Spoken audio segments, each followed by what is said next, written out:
YouTube. Hi and welcome. Today we are continuing to play the Séance of Blake Manor today. I'm getting myself into it. I have a new haircut. Well, I guess like I have new hair color, which I was talking about the last time. We got a new hair color going on here. Ooh, fancy, huh? Anyway, and since I just got my hair done yesterday and she had blow dried it and everything, that's why it's all looking like smooth and styled. Don't worry, it'll be back to its usual mess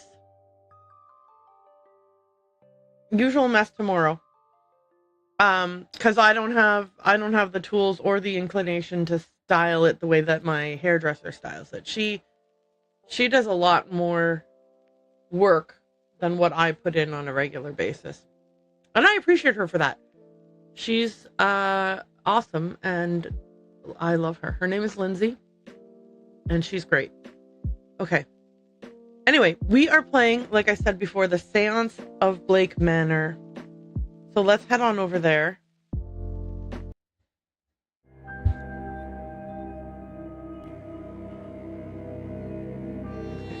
Actually, I want to just make sure that everything is going well over here. So let's just make sure that... Seems like game audio is good. Yeah? Decent volume, is it?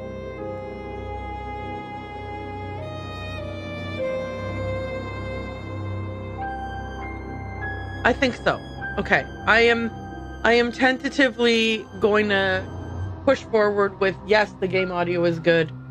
I'm going to remove that earbud I used initially to monitor the game audio and switch over to fully immersed mode.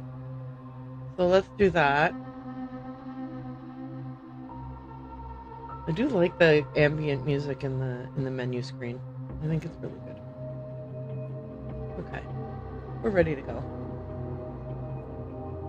Right? Yes. Double checking, making sure. Everything seems fine to me. I'm happy with this. Am I?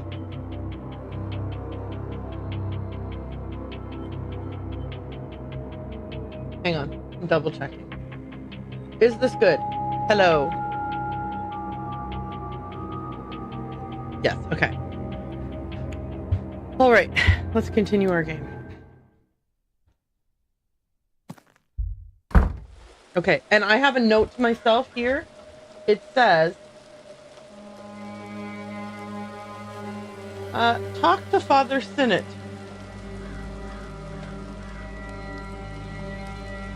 So I guess that's what I want to do. I feel like I need the keyboard, right? Because that's how we walk around in this game. Okay, let me move some of my stuff over. Okay.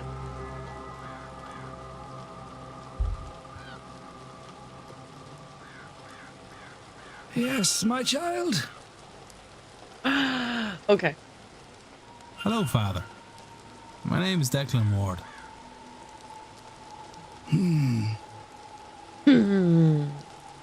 I've only just arrived.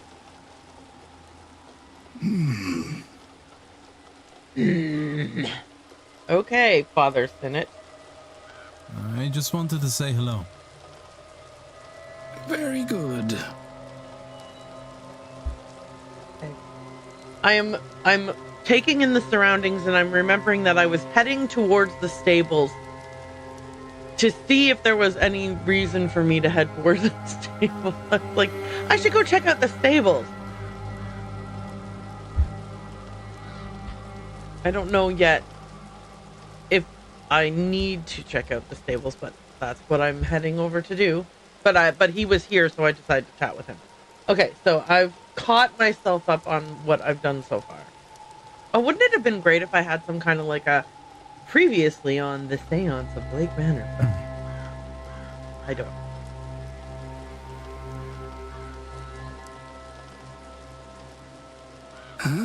You want my name? Of course. Father Lorcan Sinnott. Good to meet you, Father.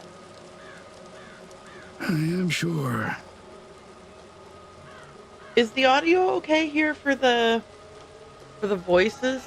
I hope so. I'm surprised to see a Catholic priest at a séance. So am I. Now that you mention it, Declan. Is that so? Worried for my eternal soul, are you? That I should attend something so blasphemous? Thank you, Mimilard, for letting me know the audio is fine. I appreciate it. I mean, I don't know that I'm worried for your eternal soul, more that I just didn't think it would be your cup of tea. Glad someone's streaming this, leaving me a follow. Well, thank you. I appreciate that. Oh, I'm so grateful. Worry not, dear child. The church keeps an eye on all such things. It is good for us to know what secrets these events uncover, what secrets these old houses hold. Okay, that's fair. I'm going to analyze this gentleman. Dope game. Have you played it? Oh, it says you just said you played it recently, and now you want to see how others go about it. Okay, so this leads very smoothly into the thing that I keep saying, which is, boy, oh boy, am I afraid that I'm playing this in the wrong order. I know it's not, like, it's a game, and it's not, like, a big deal, but, like, I'm like, the fact that there is a ticking clock adds an element of, oh, I don't want to mess this up, that I don't usually experience when I'm doing these puzzle games. And I really love it. Like, I'm not saying I like that is there, but I'm aware of it all the time. That, like, oh, what if I waste time going down an avenue that I shouldn't have gone down? So I'm really enjoying that aspect of it. Okay. So anyway, we're gonna observe him. There's 4 things to observe. He looks really tired is one of the things. Deathly pallor. He does not look well. Yeah, look at his cheeks are all sunken in too. Oof. Okay. Unusual cross. His resurrectix looks different to any I've seen. Oh, what's this on his hand? Scarring. His scarring looks as if he's seen some sort of combat. Strange Bible. A Bible, but not one that I recognize. Are you who you appear to be, Father Sinnott?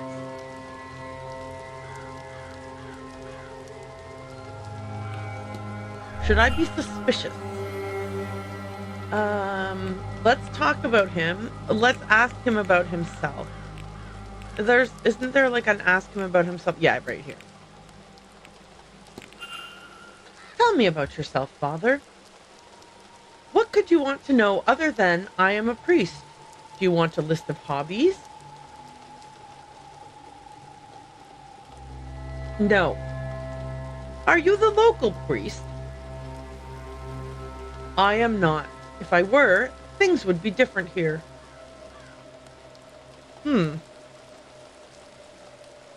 My parish is in Belmullet, a few days' walk north of here. Did you walk here? I did. If it were a good enough way for the Lord to get around, it would do me too. The task at hand requires dedication, persistence, sacrifice, and clarity. The walk here helped me hone my mental fortitude. Yeah, but if it was pouring rain the whole time, and now you have a cold, or, you know, like, you caught a chill, you're not going to have full strength. Anyway. Okay, so we can ask him his opinion on all of these people that we've got in the list. Let's ask about Evelyn Dean, and then we'll go back and ask him, like, then I'll click over to everything and see what all there is that we can ask about. Have you talked with Miss Dean recently? Why am I keep asking people if they've talked with her recently? She's been disappeared for like 3 days. Sorry. It's an oddly phrased question when I know she has been disappeared for at least 3 days. Not at all. She's one of the guests I have not yet met. Though everyone else seems to have their little histories with her. Yeah, they sure do. Okay. Oh, I can ask him one more question and then the time is going to tick over to 2 p.m. And now that I'm thinking about it, do I even know what I want to do at 2 p.m.? Sometimes people rush too much. People being me. Okay. I want to ask him about his... What? Bridge game? Eh? Eh? This is what happens when you play and then you don't play. And then you come back. I am like, what bridge game? Okay. I am going to ask him about his deathly pallor, his unusual cross, his scarring, his strange rival. The first time when I was going to ask about something like this, I was like, we're not going to be like Nancy Drew, are we? Yeah, I made sure I rushed the whole game over a single weekend. My goodness! That must have been quite exhausting. Yeah, the mind maps are really good about helping you catch up with whatever it is that you talked about. Because, yeah, if I go look at the mind map, it'll tell me how I learned about bridge game. This is true. Which is fabulous and totally useful. Okay, what one thing do I want to ask before 2 o'clock ticks around and he potentially disappears? I was going to say the deathly pallor, but now maybe I'm doubtful of that. My thought is, so one of the things I was worried about was like, if I ask about the unusual cross, am I just going to be like, hey, that's an unusual cross? No, thankfully Declan has a lot more tact compared to Nancy Drew. So where Nancy Drew would literally be like, I found this in your room. Yeah, I was snooping. What's it to you? Declan is like, I was wondering about, and then he'll like use like a, you know, like he's much more deft or adept at bringing things up. I don't know what thing. You know what? I'll ask his timetable. That way I can find him again. Genius. Genius. Has anything piqued your interest this Saturday? The Marcuses talk on the Manor at 11 a.m. seems of interest. Otherwise, I intend to check out the Rot. Rot? Oh, thank God. So I was like, what are you talking about? Okay, Declan also has no idea what this guy's talking about. Others call it history. It is inevitable in old houses like this. Bewitching. I shall spend the day perusing the grounds. Let us see what story this Rot tells. Perhaps something there can inform my sermon tomorrow morning that is in the drawing room at 12 p.m. Should you seek some absolvement. And as for Sunday, with my mass done, I think I shall rest a while. Then Mr. Coventry is talking about the region's history, and I plan to be there. And there's a silent dinner at 8 p.m., perhaps a slightly pagan tradition, but a harmless one. I think I shall attend. Other than that, I will spend the day blessing the halls before the séance at 9 p.m. Okay, well, we can't do anything else because the... I'll take my leave, Father. Go with God, my child. I like the voice acting in this game. They didn't overdo it, you know? I like that I like that the entire investigation is not voice acted, because I think I probably absorb more from their answers by reading them out loud compared to if I were just watching them talk.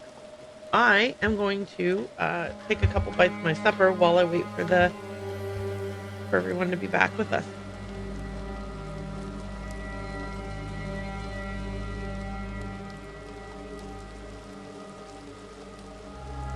I'm having beef and mushroom stroganoff from Factor, and it's very yummy.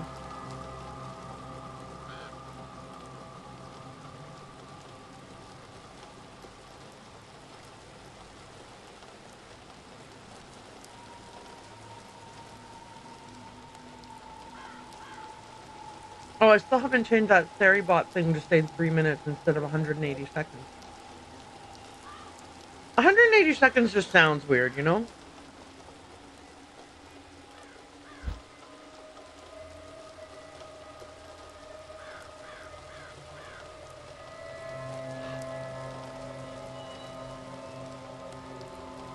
Like 1 minute sounds like, 1 minute, 90 seconds, 2 minutes, 3 minutes. 180 seconds is just weird.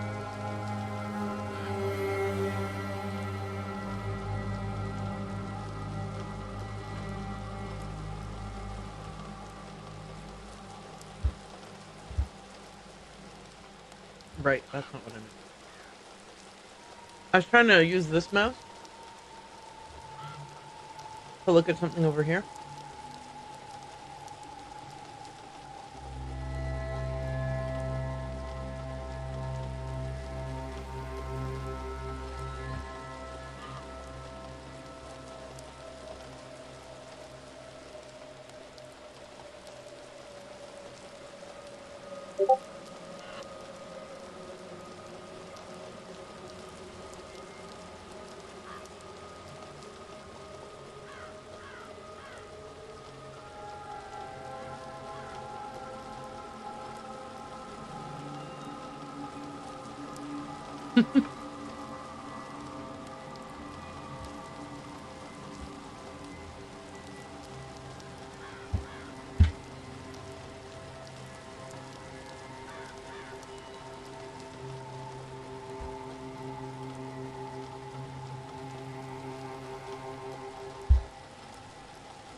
All right. It looks like that ad break has ended. And we're all back together again. All right, it's 2 p.m. on the Saturday. What was that? Oh, was that just like a visual effect to show me that it's 2 p.m. now? This is... Ooh, what's that?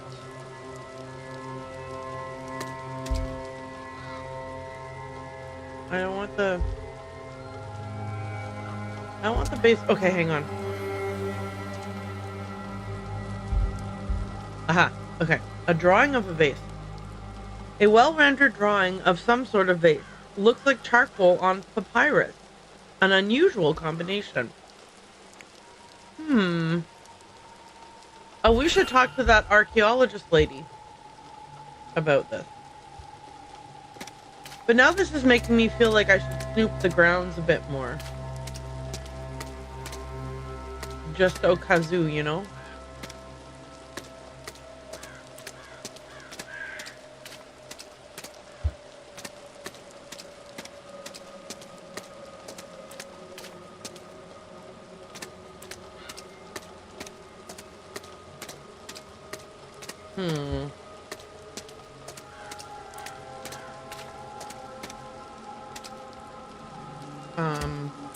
What's this?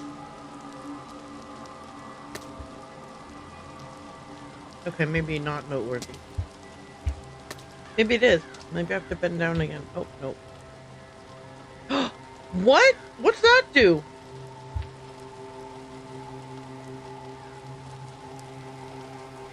Okay, what happens when I hit... Wait, what's shift for? Hang on.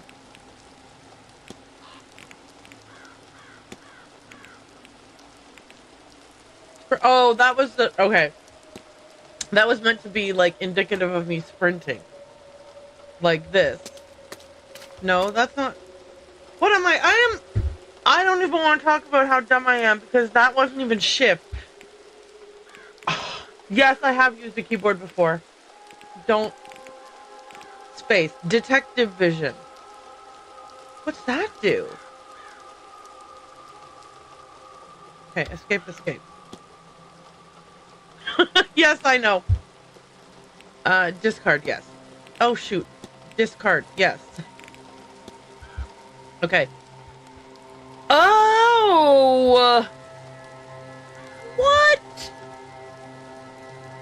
You are kidding me.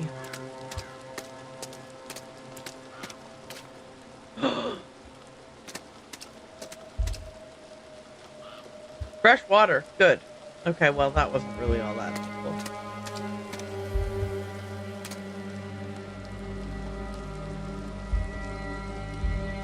Wait, what? Why did that thing disappear? The latch is ill-fitted, as if trying and failing to match a previous placement. This hinge is new.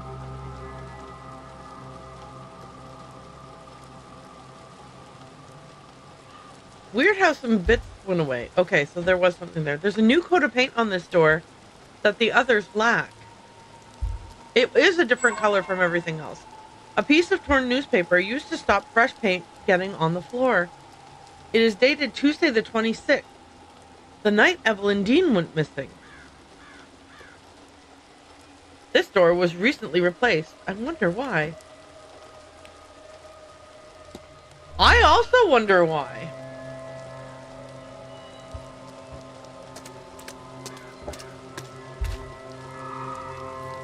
Nothing fancy, but well maintained. Oh, look at the horse in there, enjoying some hay.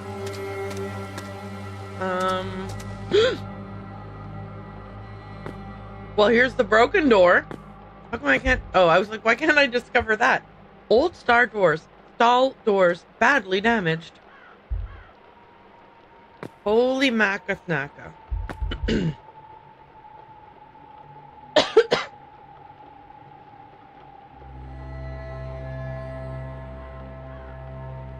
Sorry about that. A record kept by the stable master on the horse's health. Okay, well, let me read it. What? You won't let me read it? Okay, fine. Note.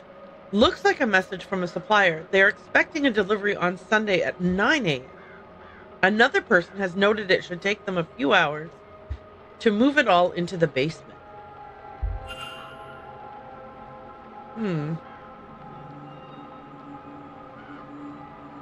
A safe, presumably used to store valuables for guests when they go on horse rides around the grounds. It's possible that the stable master also stores personal items here. I'm not going to be able to open the safe. I don't know the code. I'd need to turn the dial left for the first number, right for the second, and left again for the third. Okay. But since I don't know what the code is yet...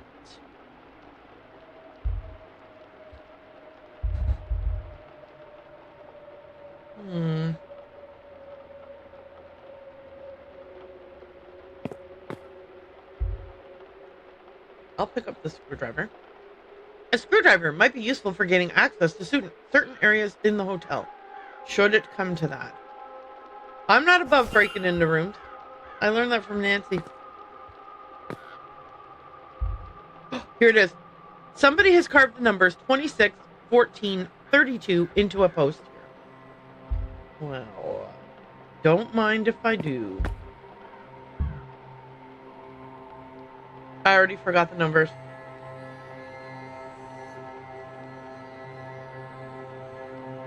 Why didn't I write them down?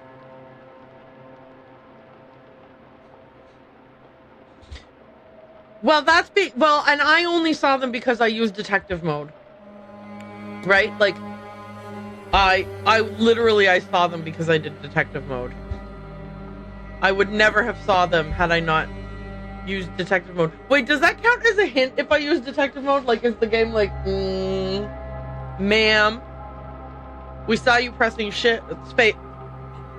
We saw you pressing space every 45 seconds. Okay. 26, 14, 32. So anyway, what I'm saying is, anybody who overlooked these is well within reason. Look. They don't even, they're like, you know what I mean? Like, they're not so stand out that you would run right over there.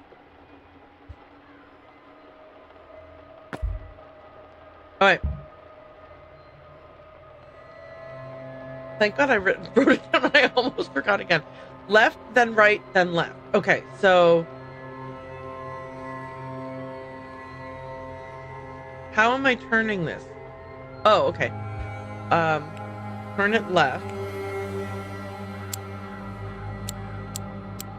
Okay. Got it. 26. Then right to 14. I almost clicked it one more time because I wasn't paying attention. And then 32. I will say this, okay, here's the thing about Nancy.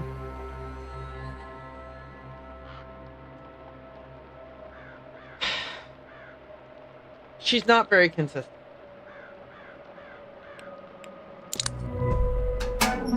Woohoo! Okay, we got a key. The groundsman's key. This may be very useful indeed. It may even unlock some of the guest rooms. And I am big on snooping in other people's rooms, so there you go. In real life, okay, I will say this.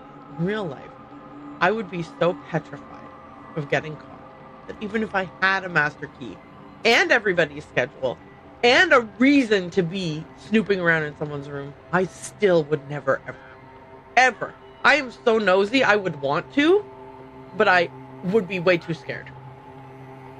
Strange materials. What is this? Twigs and horsehair? They're covered in soot for some reason. Maybe these are what... Never mind. The same materials used to craft the charm in Miss Dean's fireplace. That's what I was going to say. I was going to say it. I was really going to say it. I promise. But what does it do, and why would Mr. Hunter have placed it there? I bet you he was trying to do a protection sigil for her. I think he's a red herring. We're supposed to think that he's, like, naughty, but he's not.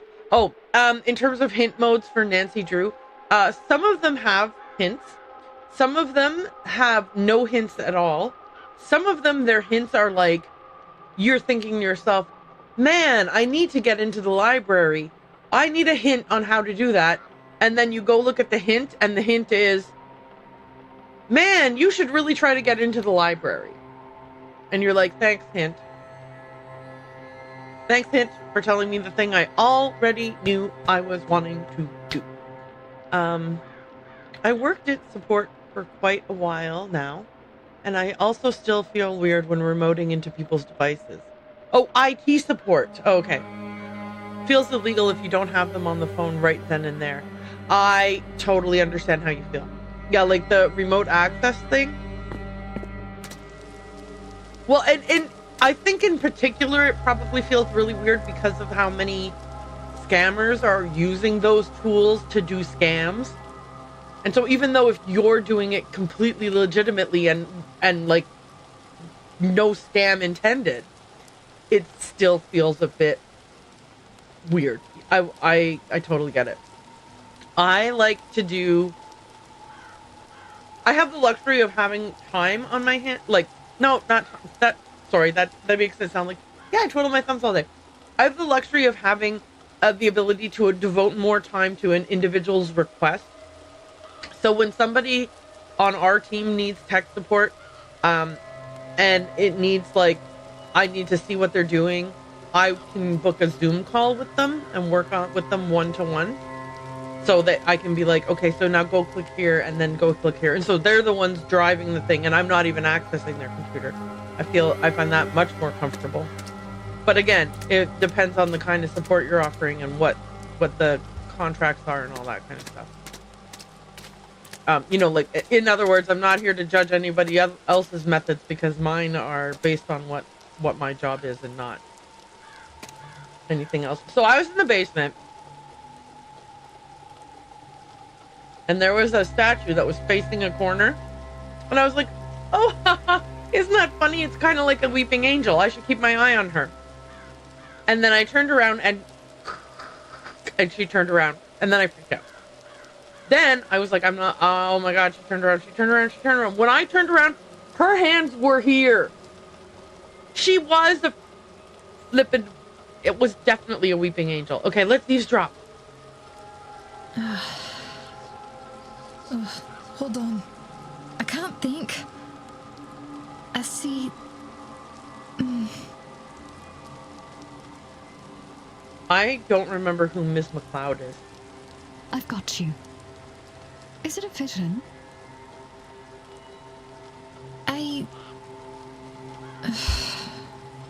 It's not... Nothing. I can't see any...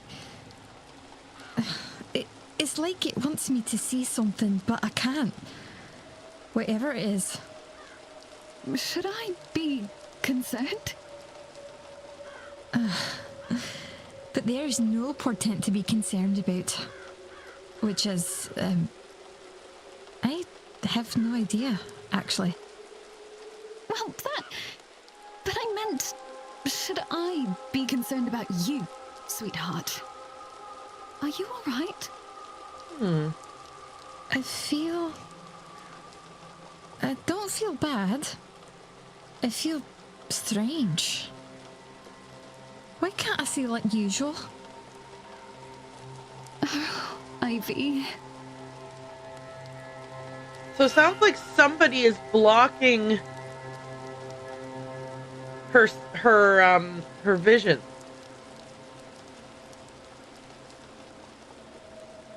Which doesn't surprise me on this estate at this time.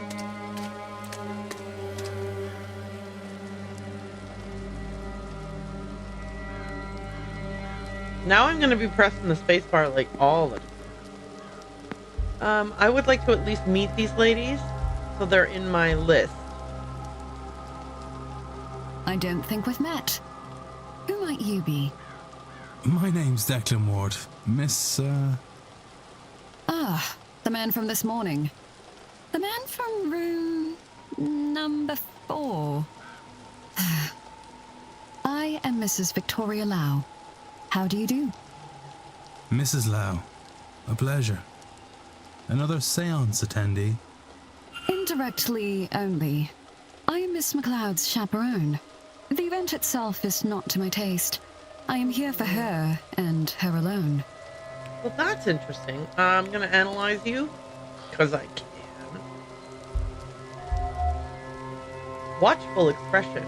She has an acute gaze, no doubt watching events very carefully. Or quite carefully, sorry. Morning cameo. A jet and ivory cameo depicting a man's silhouette. It's in memory of someone, but who? Is that our business? Who do you know who died? Mrs. Lau. Okay. I now have realized that the first thing I want to do is get the timetable. That way, I can always track them down later should I have more questions. Do you know how you're going to spend today? Oh, tell me what you're going to do in the morning today, because I would like to know that. I've convinced Ivy to spend some time in the library throughout the day. It's surprisingly expansive from what I've seen so far. And as fair trade-off, she wishes to visit Lottie, one of the horses. And then, of course, the ball. That should prove interesting. Then on Sunday, I will be attending the church service at 11 a.m., of course. So that's the Protestant one in the chapel. Whoops, I clicked twice, sorry. After that, well, you'll think me quite the bookworm, Mr. Ward, but I'll be dragging Ivy to the library again. And before the séance, I'll be attending the silent dinner at 8 p.m. Okay. Should I ask her about herself?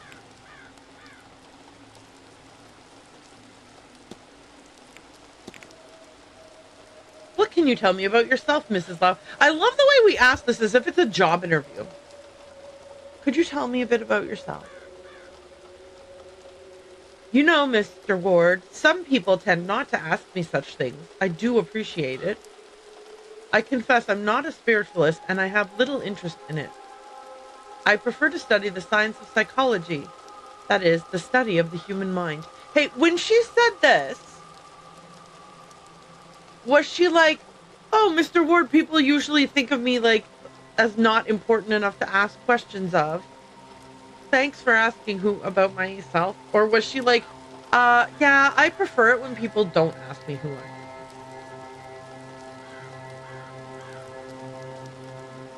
Anyway. As for myself, I was born and raised in London and have lived my entire life there. That's not to say I didn't travel, but I've never found reason to come to Ireland before. Okay. The fact that she offered like a lot of information, maybe she is happy that we asked her about herself. I am going to ask her to tell me about Miss MacLeod's second sight. Your companion mentioned something called second sight. I couldn't help but overhear it from way over here. Really? It's what brings us here. I know it sounds outlandish, Mr. Ward, but she's genuine. Somehow, Ivy gains visions of the future or knowledge she shouldn't know. I don't know how. I wish I did. That's how I met her, you know. She pulled me aside at a party to give me a warning. A total stranger to her, though I was. She predicted my husband's passing. Perhaps if I had been more open, if I'd listened, acted sooner. After his death, I had no question about her ability. She was there while I mourned, and in time we became friends. She mentioned it has weakened since coming here.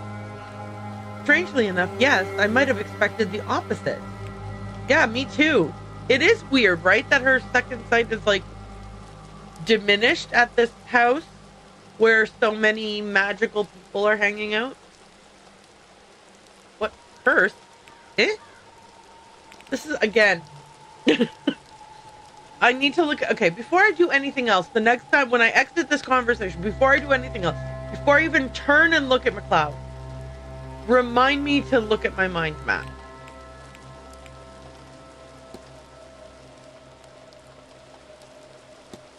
Oh, cool. Okay, I'm going to ask about Evelyn. Have you met Miss Dean? I have, unfortunately. Mrs. Lau. Everybody doesn't like Miss Dean very much, I'm noticing. She's not on great terms with most of the people here.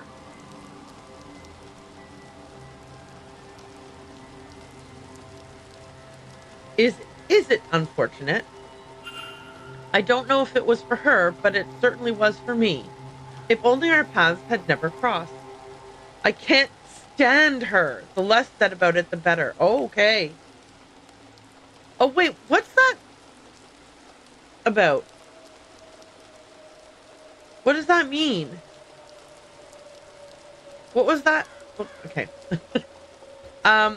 Is there anything else I want to ask her about real quick before I move on?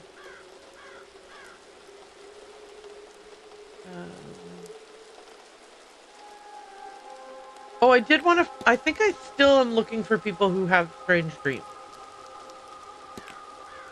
I had the strangest dream the night I arrived. Last night. Last night is the night I arrived. I had the strangest dream last night.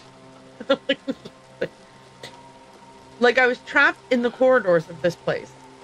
Oh God, I know those dreams. Wandering along corridor, trying to find the way out through its many doors, feeling that something else is there. You know, I've drawn the symbols I saw there and showed Miss McLeod, and she has seen the very same ones in her dream.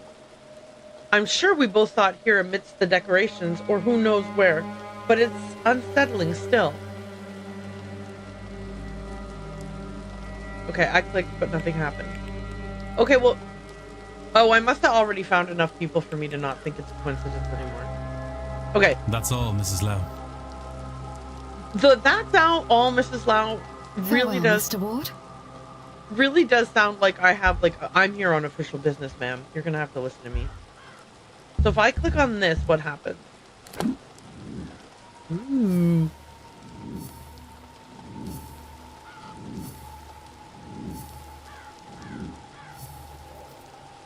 Okay.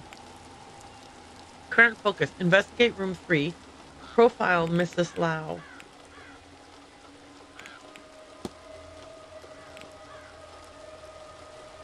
Yeah, but I didn't ask her about most of these things, so I can't really profile her yet. But I do have now a new mission to go snoop in her room. Okay. So I want to go here. And then I want to... Is it here?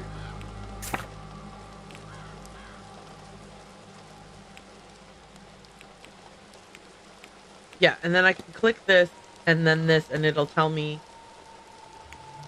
This evidence is included in the following cases. The bridge game. I don't think I knew about the bridge game. I think I saw the broken door and it unlocked the fight, but I don't think I knew there was a fight.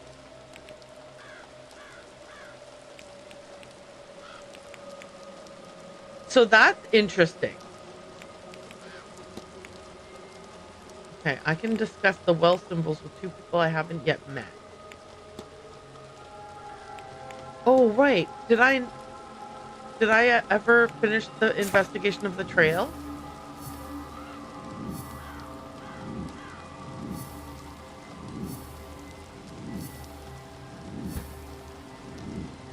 I didn't. I did that whole thing and then I never actually went through the process of like drawing any connections. Yikes. Okay. Let me see. Miss Dean was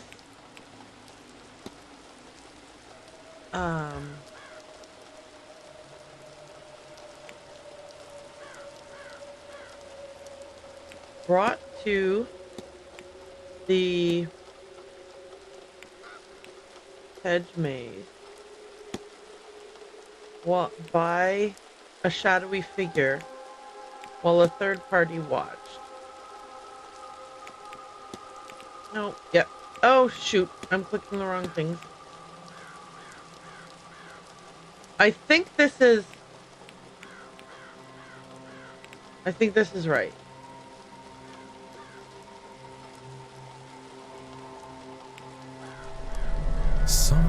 A thing guided Miss Dean through the grounds.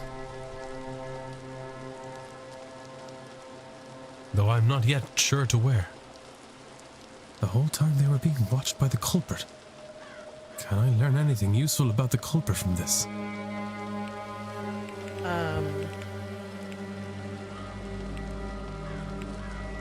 The boot prints belong to them. The extra prints in the hedge maze must belong to the culprit.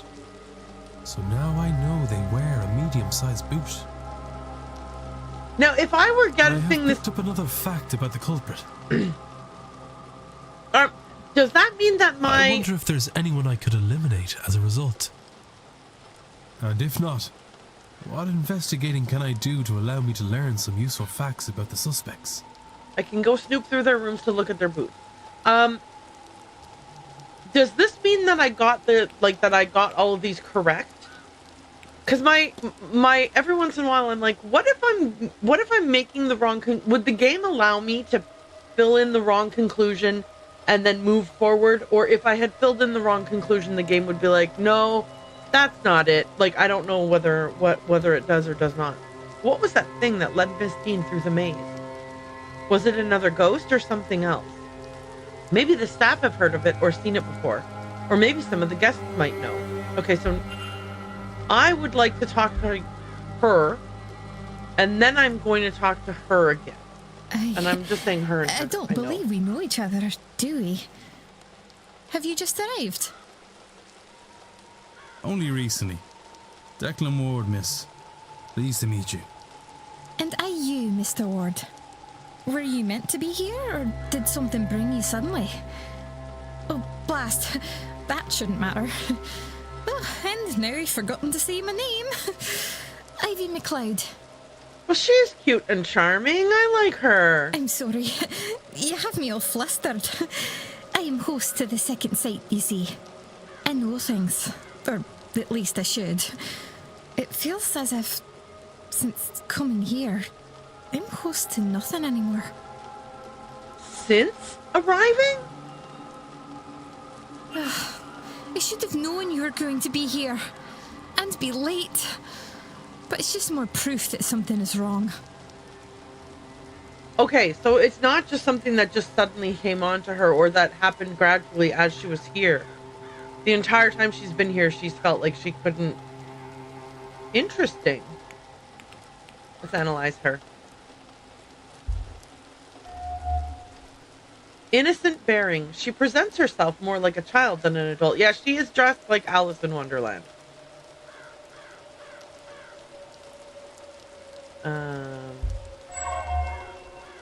White heather hairpin. A collection of small dried white flowers in her hair. Okay. I would like to talk to her about her timetable and then ask her about herself. And then I'm going to ask her all the things about herself because I want to do the drawing a profile for her. And then I want to do the same thing for the other lady and do a profile. Because I think I want to also do profiles for all of these people if I have enough information about them. I think I skipped doing that for a few people. Do you know how you're going to spend today? You mean other than the ball later? I think I'm going to go to Miss Mantovani's talk at 5 p.m. I would like to hear what she has to say. Apart from that, I don't really know. Perhaps I'll get some fresh air, unless it gets too cold. As for Sunday, well, they don't have any services that suit me. So I think I'll take a walk in the garden while Victoria is at church. After which I hope she'll join me out there for a walk. And naturally, we'll want a good lunch at some stage too. We shouldn't attempt to raise the dead on empty stomachs. We'll need our focus for the seance. Okay. People. I'm going to ask her about herself and about her chaperone. Tell me about yourself, Miss McLeod. Oh, well, if I'm to be proper, I'm Ivy McLeod, first and only daughter of Laird Robert McLeod. Not the only child, though. I've 2 brothers. I'd say for my sins, but I love them. But also for my sins. And if Laird or my accent didn't give it away, I'm Scottish through and through, though I admit I've been spending more time in London of late. There's a great number of mystics there, you see, and people inclined towards such things, and I want to keep company with the sort. Yeah, well, obviously you want to hang out with people who have interests similar to your own. Tell me about Victoria Lau. How did Mrs. Lau come to be your chaperone? That is, in itself, quite the story, and sometimes I don't know whether it's mine to tell. I will give you this. I met Victoria at a party, some springtime due, and once I spoke to her, I felt I could have known her my whole life. And perhaps despite her better judgment, she likes me enough to keep me company. She's a darling like that. I'm immensely fond of her. Seldom do you meet a person like Victoria. Alright, sounds like you like her well enough.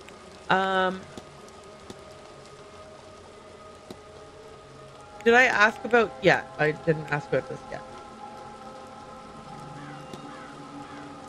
Would Mrs. Lau be your chaperone? She is. I needed someone to vouch that I'm staying out of trouble. I admit she's my friend before she's my chaperone, but really, that's all the better for having to keep each other's company so long.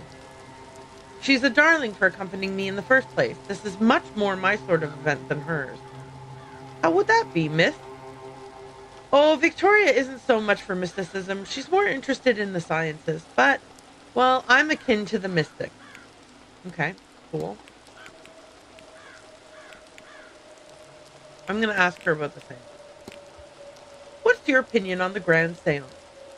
You know, I thought there might be more of us attending, with all the spiritualists in London. But I suppose this seems very far from home for some, especially those who've never left the city. I don't mind. It means there's many people here that I've never met. Sorry. And some of them are very interesting, don't you think? Okay.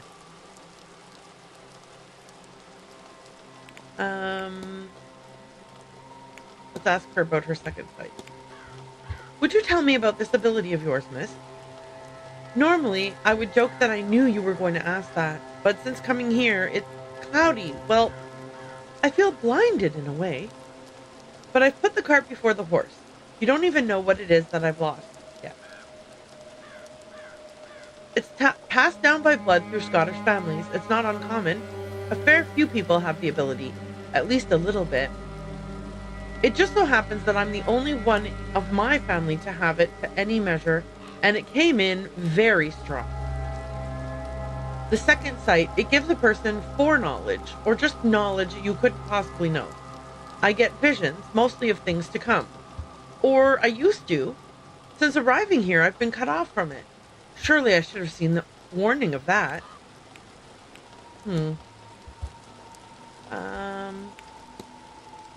Okay, I'm going to ask her about these things too. The white heather hairpin. Is that a heather you have pinned in your hair, Miss McLeod? It is. White Scottish heather. It's supposed to be for good luck. Dear Mr. Hunter would braid it into my hair when I was a girl, and it stuck. He worked on my family's estate years ago, you see. Hello, stupid dumb baby. It's great to see you. Thanks for popping in. Oh, and thanks for the alert. In the car. Well, drive safe. It's been so good to see him again. Some people think it's improper for us to talk, so of course, but you don't. Oh, some people think it's improper for us to talk, so of course, but you don't. How can you tell? Some things. You just don't need a second sight to see, Mr. Ward. Okay, that's nice. So she knows that I'm not a judgy person. That's cool. Innocent bearings. For all that your visions must show you, you've managed to keep an air of innocence about you. Thank you, sir, though I fear my innocence is nearing its end. Not because of this seance, but through the events surrounding it. I begin to suspect that it ties in with my diminishing vision. Okay. And finally, tell me about Mrs. Lau's husband. Mrs. Lau's necklace, am I to understand that is a mourning cameo? It is, Mr. Ward, for her late husband. I never met him, you know. He died of malaria, and I did try to warn Victoria. I had seen it, you understand. We were too late, of course. And to listen to Victoria, the world lost a remarkable man because of it. Their bond. Oh, Mr. Ward, deep gentleness, deep love. Sometimes I don't know if I'm doing it right, you see, being there for her and all this. But I know I want to try. Aw, that's so sweet of her. Okay. Okay. Click, click, click, click, click, click, click, click.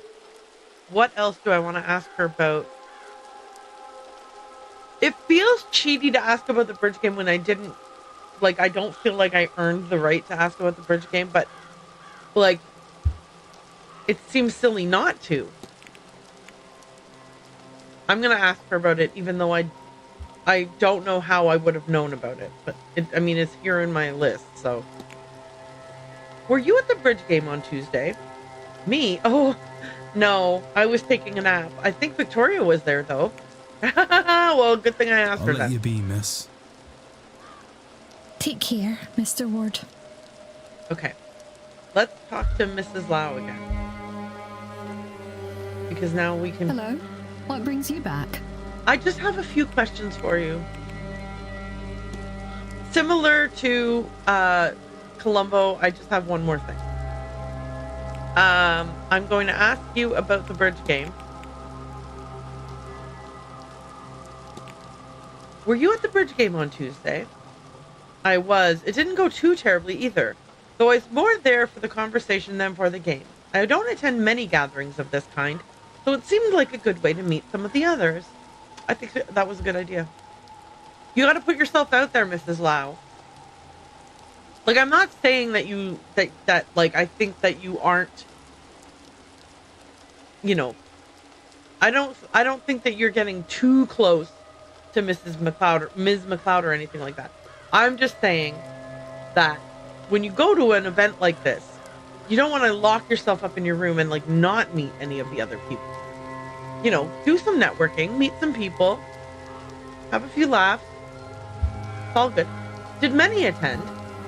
A few. It was the first time I met our host, Marquis Blake. Or Marquess Blake, sorry. Along with him was Dr. Callahan and his Aunt Fia. There was Miss Quinn and Barbosa, Mrs. Darcy too, and yes, Mr. Coventry completed the set. Okay, so now I'm going to say... I'm just going to ask her these questions about the chaperoning watchful question, etc. You said you're McLeod's chaperone. Miss McLeod's chaperone, yes? She needed someone to accompany her for this event, and I wanted to see Ireland. That, and she's my closest friend. I had little reason to turn her down. I've no skill like Ivy does, but I am interested in being here. I think it's great that you're traveling together. Like, come on. You guys enjoy life. Have fun. Go to seances, whatever it is. I hope you don't mind my saying, Mrs. Lau, but you seem to have a keen eye on the goings-on. I will confess I do. You can learn a lot about a person or your situation from just keeping a careful watch. Yeah.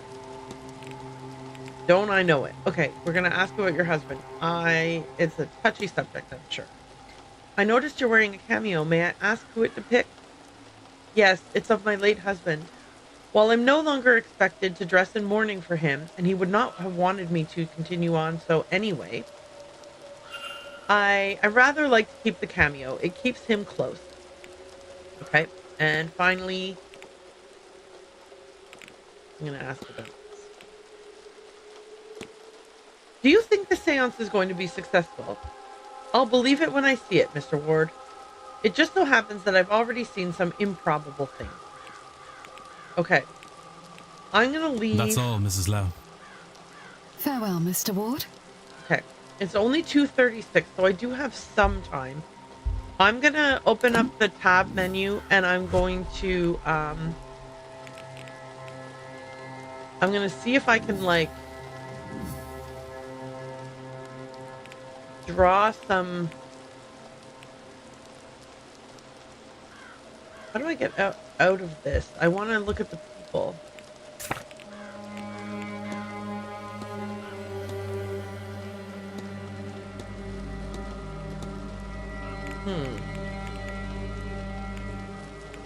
Okay, wait. How do you... Is there an exiting out of this screen? Oh, maybe if I click on the culprit. Oh yeah, okay, that's how you get the people. Okay. So I've talked to several of them, and I might be able to form some kind of, like, ideas about them.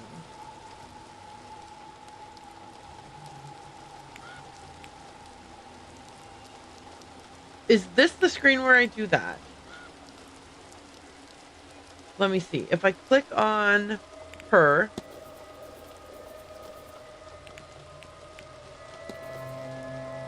Okay, that brings me here, and then I could... And then if there were the opportunity to do any kind of some profile, I could have done that here.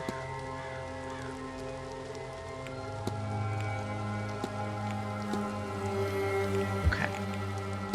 But I need to snoop in their room first. Okay, that helps. So, have I snooped in anyone else's rooms yet? I think the only person whose room I snooped in was... Oh, wait. I do remember snooping in someone's room. Back. This guy's room I snooped in. Oh! Oh! Okay. I'm seeing now.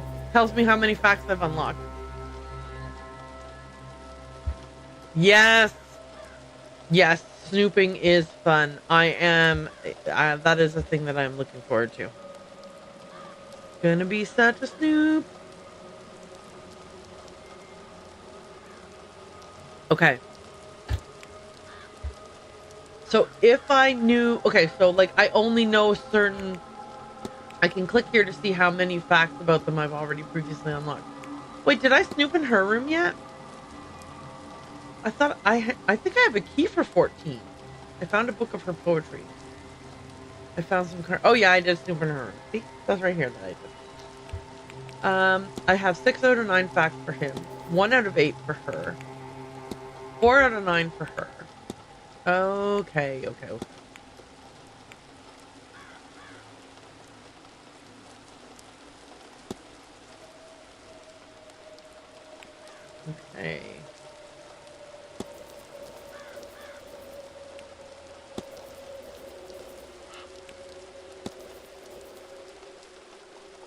Did I not click on him?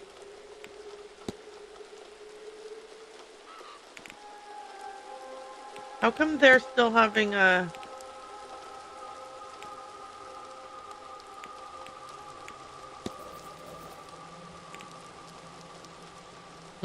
Okay. This is this game is very elaborately designed. And there's a lot, like, they give you a lot of tools to keep track of everything that you're doing, which I really appreciate. Okay, so we snooped around in the stables. I would like to go inside and snoop in people's rooms. Now that we got that guy's key, right, we can snoop wherever. Or we can snoop a lot of places, I mean. Okay.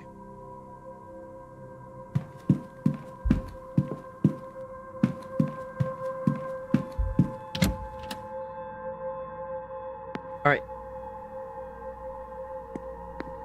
Is this chair askew? Is it one of the things that got knocked off, or is it... What is this? I wonder if this contains an entry for Blake Manor. Lost places. Okay. Mrs. Darcy's room, I already snuck in there. Mrs. Quinn's room, I already snuck in there.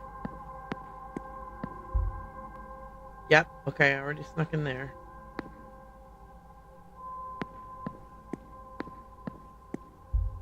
Yeah, okay, great. So now we want to go...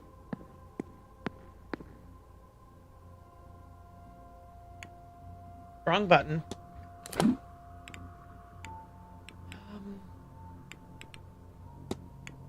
Room 1.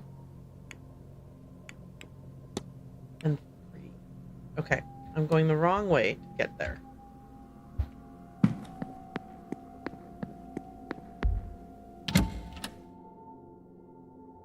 All right, which room should I snoop through first? 1 or 3?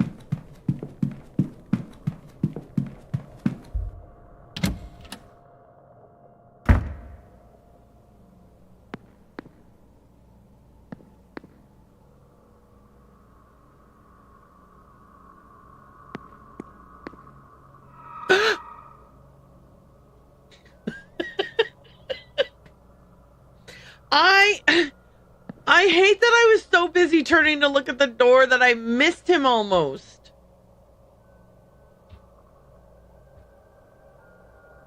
Oh my gosh, this would have been so good to help me figure out the path, the trail. William Blake, 1800 to 1834. A chess set. A relaxing, secluded area for a game of chess. A small red train has been left here.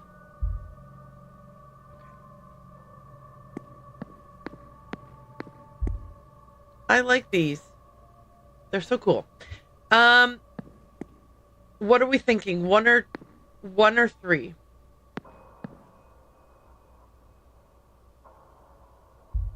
I'm already snooping into 1.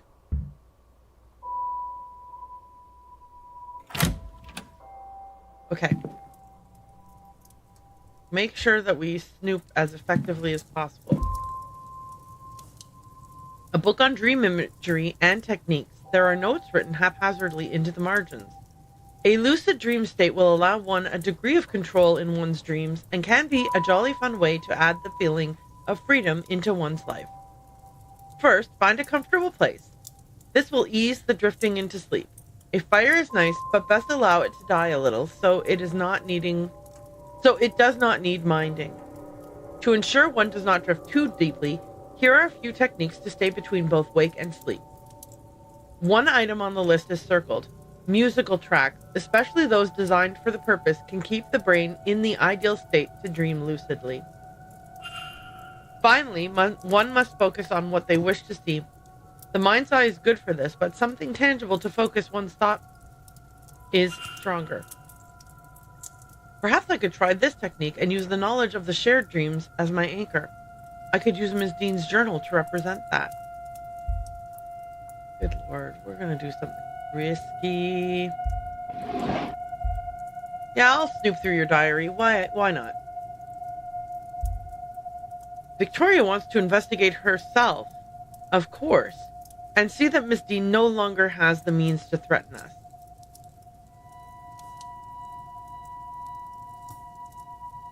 But I've told her she absolutely cannot. If we are discovered doing such a thing, it will just be scandal upon scandal.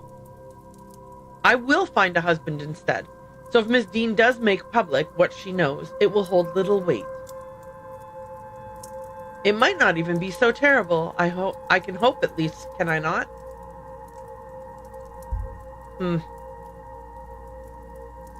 Miss Dean, mind your own business, okay? Thank you. A list of names, the first three of which are marked off. Rory Callahan, Michael Scarrett, and Walter Blake. The fourth name, Kahal O'Meara, is not marked off. Oop. The last few days have been terrifying. I feel so vulnerable, not being able to see anything beyond the mundane. I just know Dean is behind it. I've decided I'm going to ask Derek for help. I didn't want to worry him, but he'll have something for this. Surely. Thank goodness he's here. Derek, who could that be? I suppose I haven't met everyone yet. I'm not sure what she needs help with. What could she mean by see beyond the mundane? I should investigate further. What are you talking about? We know exactly what she means. Her second sight is gone. Dude. Okay. So I have agreed to meet Mr. O'Meara on Saturday at 7 p.m. in the gents' changing rooms, an undignified meeting place, but hopefully no one will disturb us there. Okay, I'm writing it down. 7 p.m. men's changing room. Which means we have to sneak into the bath. But the baths are closed this time of year. There's a velvet rope and everything. Okay. I'm going back here to reread this.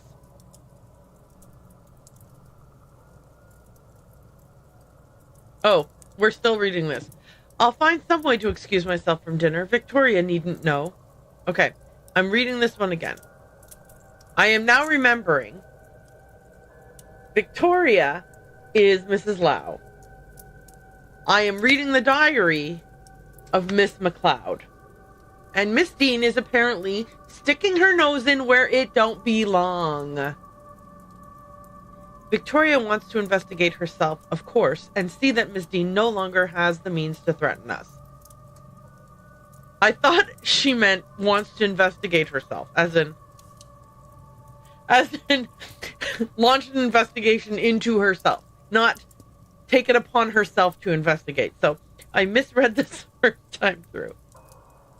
But I've told her she absolutely cannot. If we are discovered doing such a thing, it will just be scandal upon scandal. I will find a husband instead. Even if Miss Dean does make public what she knows, it will hold little weight. Miss Dean needs to mind her own beeswax. It might not even be so terrible. I can hope at least, can I not? All right. Listen.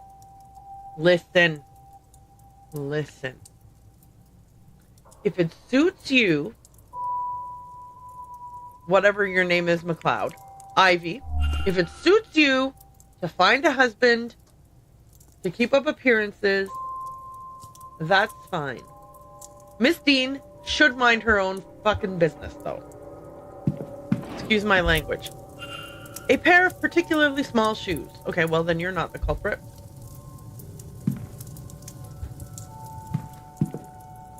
Seriously, okay, look, I know I'm harping on this, but I'm a little bit mad about Miss Dean not minding her own business. That's upsetting. Miss Dean, stop it. Ooh, a Protestant cross rests by her bedside. Wait, but she said that neither of the services would suit her. Interesting. Everything needed to pen a letter. Are we not going to snoop and read it? I guess not. Perfume. Wait, I'm going to click on it. Perfume with what looks like Chinese on the label. I don't think this is Miss McLeod's. Listen, guys. Is it okay if I suspect that Declan is not the most observant of detectives? Like, if there's lines with writing in between them, he's not reading any of that writing.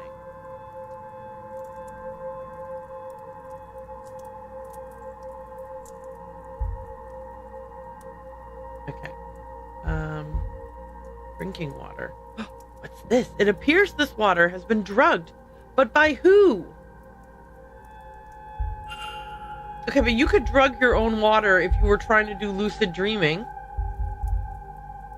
It's a novel. From the state of the pages, I'd say it's only just been started. Okay, cool. So she knows how to read. And write, because she has the implements for writing. It looks like unlocking it will require a code of some kind. Oh, for the love of Pete. Well, I didn't snoop enough in the room yet, but I'm not sure what it could be. Okay, so why are we...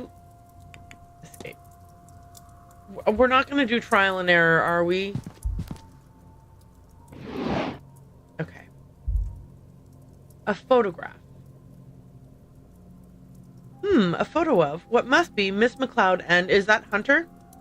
Yes, I recognize this man, the groundskeeper. It's Mr. Hunter. They both look much...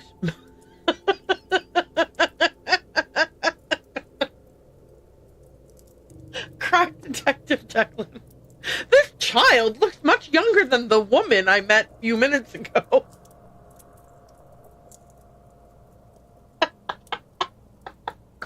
Declan, you're so precious. I love you. Okay. They both look much younger. These must have been taken some time ago. Odd for her to have this. They must be close for her to have kept it so long. She told you that. Okay. Okay. I think if I was going to have a complaint about the game, which I don't, but if I were, it would be that they only wrote one set of discovery text for the items. So sometimes you discover an item after you already know about something, and then your discovery text is like, I wonder if blah blah blah, instead of just like, they could have just had one version where it goes, this is a picture of Ivy and it looks like Mr. Hunter. They're younger than they are today, and this must have been taken a long time ago, and not the part about, oh, I didn't know they knew each other, because we do know they knew each other, because we talked to her and she told us already. So that would be like my one minuscule, and it's not even a complaint, it's more of a comment. Okay, I'm going to look at this thing, and then I'm going to finish my supper during the ad break. Despite its obvious frequent use, this deck of cards are in a good state. She must take great care of them. Okay, I'm going to put my Be Right Back screen on. Yeah, it's hard for the game to sync up with what the player thinks. I agree, and I don't know that there is necessarily a solution to that, because a player who wasn't really paying attention might not have noticed. If you talked to her and she said, oh yeah, I used to know Mr. Hunter, he used to braid heather into my hair, you might not draw the connection between those two characters, so you might still have needed that comment when you saw this photo. There's no way that this could ever be perfect. Okay, I'm going to go on my AFK screen for just a moment while I eat the rest of my supper. Or, are the ads not starting? What is happening here? Wish this company had way more employees. That way, maybe they could have dealt with those scenarios.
Okay, we're back. I'm here.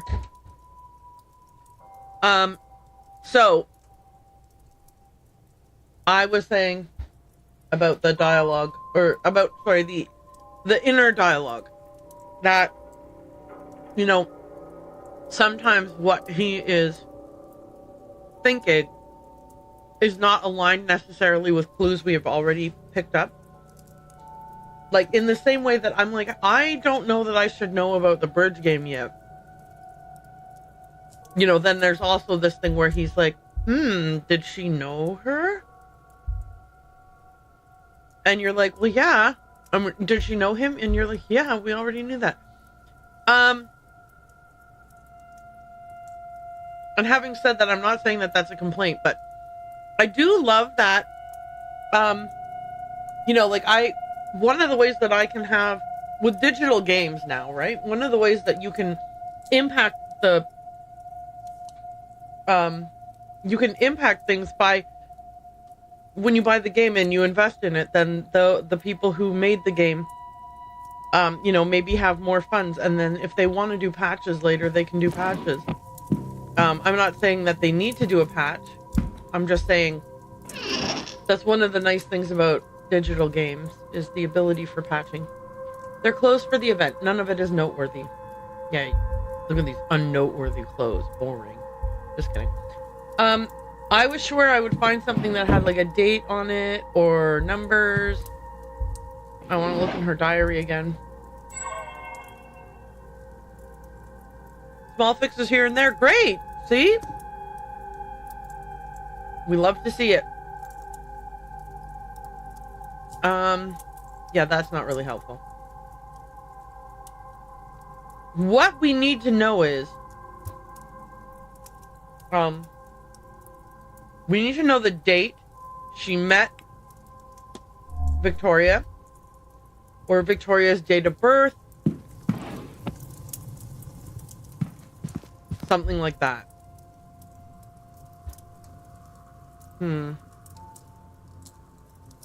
Wait, 5 digits? That's not gonna work. Oh, we have to press them one in order. 1, 2, 3, 4, 5. Oh, man. Sorry. Okay. Where did...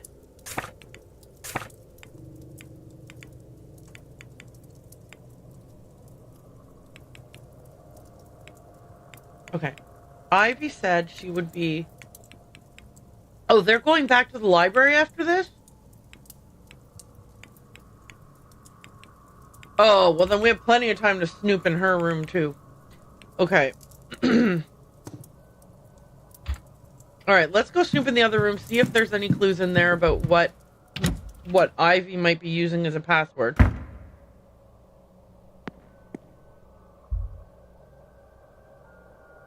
Okay. Oh, I didn't... I didn't click enter. I clicked look. Okay, first off, check her boot. Medium-sized boots. Oh, you're not off the hook.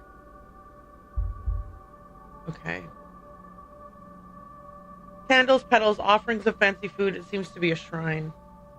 A photo of her wedding day. And then a death photo of the same man.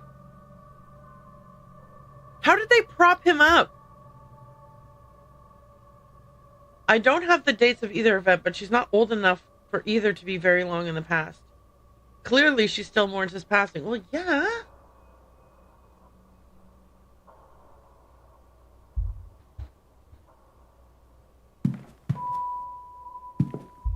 I don't like the suggestion that she might not have.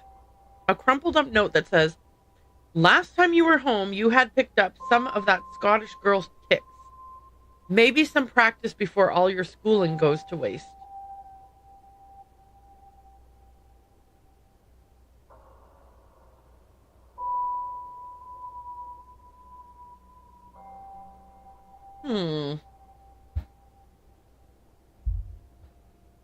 Is she not what she seems? Is she not as sincere in her closeness with Ivy as I originally thought? Okay, let's see what this is. A half-written letter in which Mrs. Lau details what she thinks is happening in the manor. It talks a lot about how this place is cursed because they are not honoring their ancestors or themselves. She says they are careless with their actions and intentions. Of course, bad luck follows them. She works hard to cover it, perhaps to be taken more seriously, but Mrs. Lau is a lot more superstitious than she lets on. Okay. Yeah. Vanity box. Ooh. What's on here? Jewelry. Just some trinkets, nothing of interest. Rude.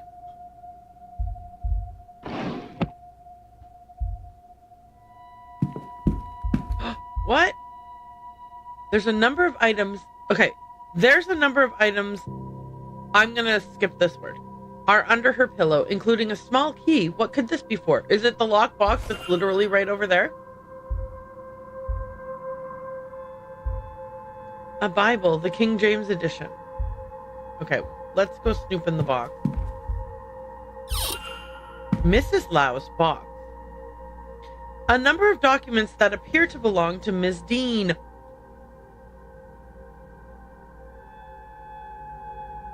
Oh. I doubt they were given to Mrs. Lau for safekeeping. Well, I doubt it too.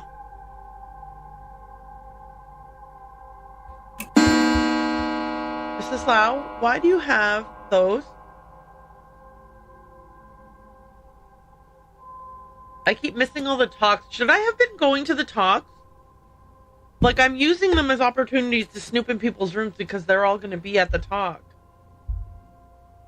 A bottle of quinine powder.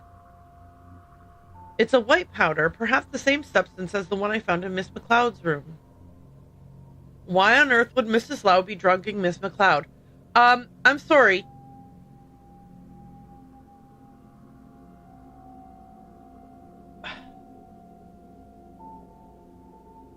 Okay.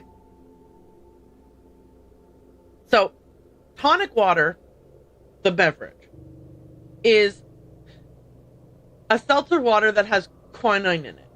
And the reason for that is because it can be, like, the quinine is a treatment for malaria. And so, to make it, like, it's used kind of like a prophylactic effect.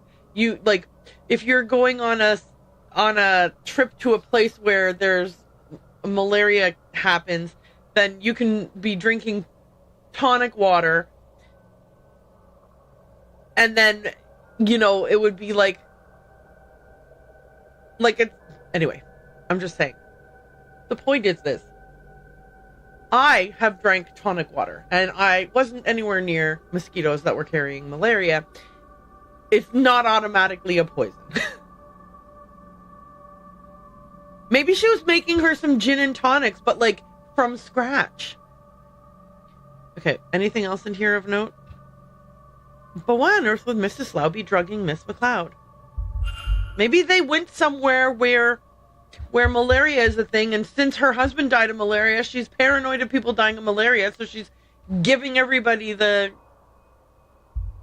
quinine. What could Mrs. Lau want with this? Why does she have it at all? Okay, so my dumb self, I clicked on this thinking it's a letter opener, but, like, we're shocked that she has it, so it's obviously not a letter opener, but must be oh, it says right on it, dagger. I can read. Ooh, ticket.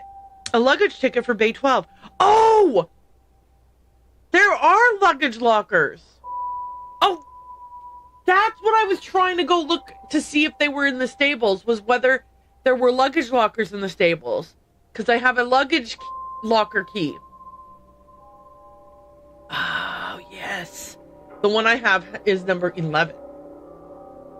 Okay, anything else in here? On the back, it's neatly labeled as belonging to one Miss Evelyn Dean. Whoa!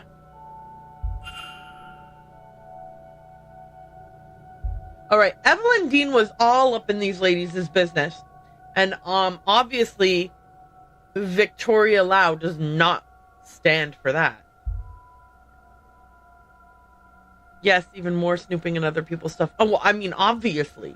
Listen, if I never had to talk to a single person, if the entire game was me snooping around in their rooms, chef's kiss. Double chef's kiss, apparently, because I did a cufflink. A man's single cufflink. It has the initials SC on it. Whose name is SC? I don't remember. We'll have to look in our list. Okay. Okay, so we have clicked on everything, right? That's why nothing's glowing now? Sounds like a challenge run. Least amount of direct dialogue as possible. Yeah, but I think you have to talk to people in this game. I love that you don't have to actually put everything away. Like, nobody comes after you later and goes, were you in my room? 95% of my things were left lying open. Did I open this drawer ever? I found the key and I ran across and I never looked at anything else. Imagine if I had left the room. Well, you would have told me not to, so it's okay. 34525.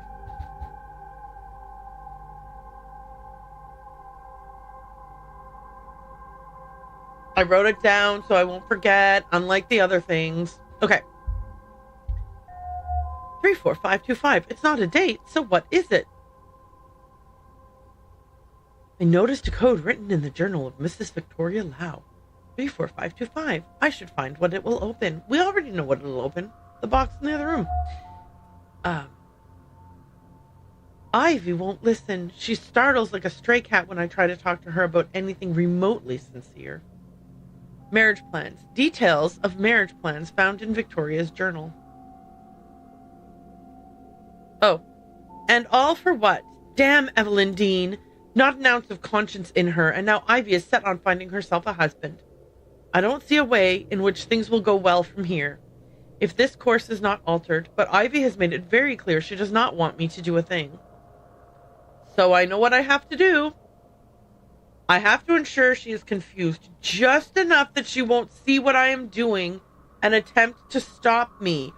Does the quinine or whatever, however it's pronounced, does that stop visions?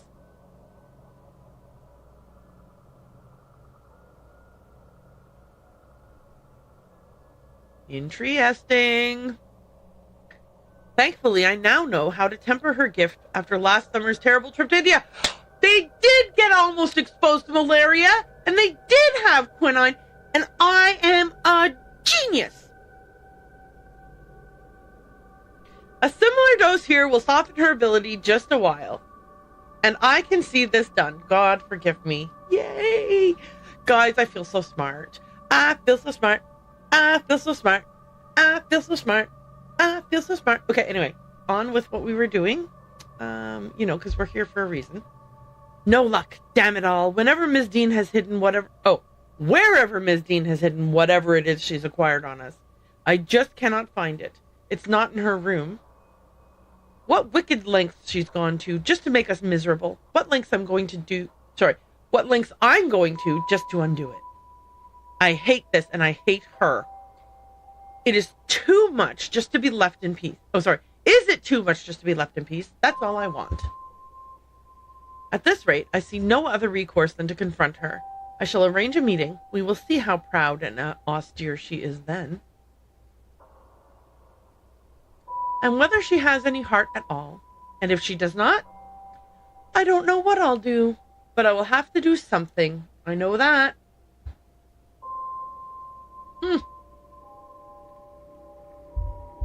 Scribble, scribble, scribble, scribble. Something is scratched out. A scratched out note suggesting Mrs. Lau's problem would go away if Evelyn Dean was to die. It looks like it says. In fact, I know full well what would need to happen. Evelyn Dean would have to die. She wrote all of this using this many letters.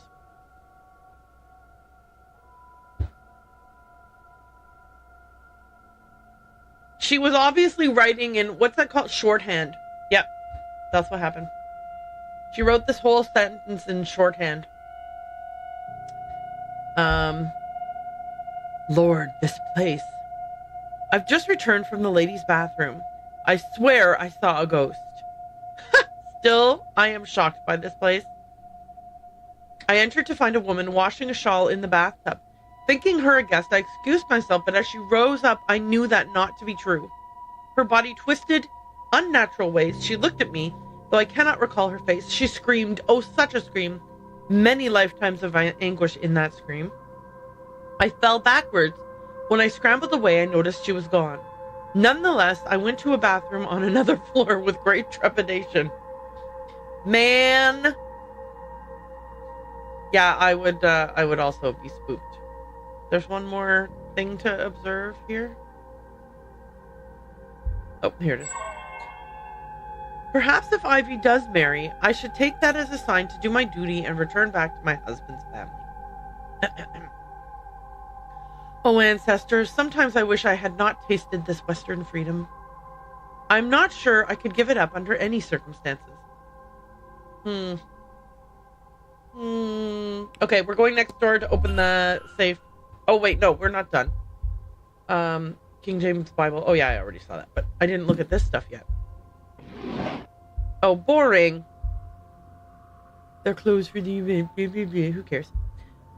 Maureen and Other Poems by Ella Wheeler Wilcox. I can see nothing of note about it. Yeah, well, if we knew who Ella Wheeler Wilcox was, we might have some clues. You can't just be like, oh yeah, a poetry book. Whatever. Because you gotta go find out what kind of poetry this person wrote.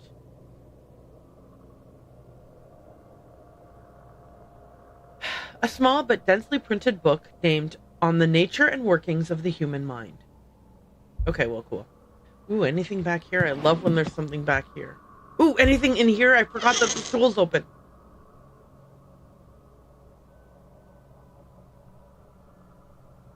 If I hadn't been yappity yapping, that would have been much scarier.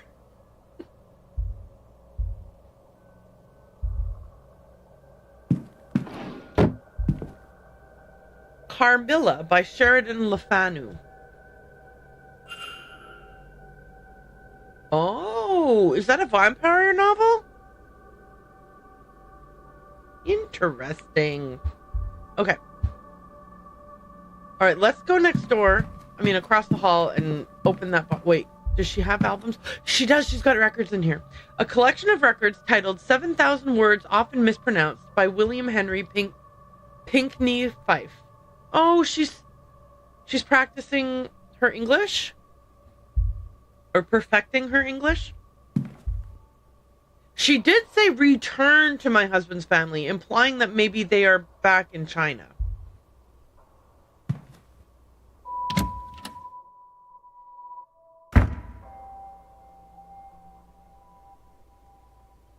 Okay.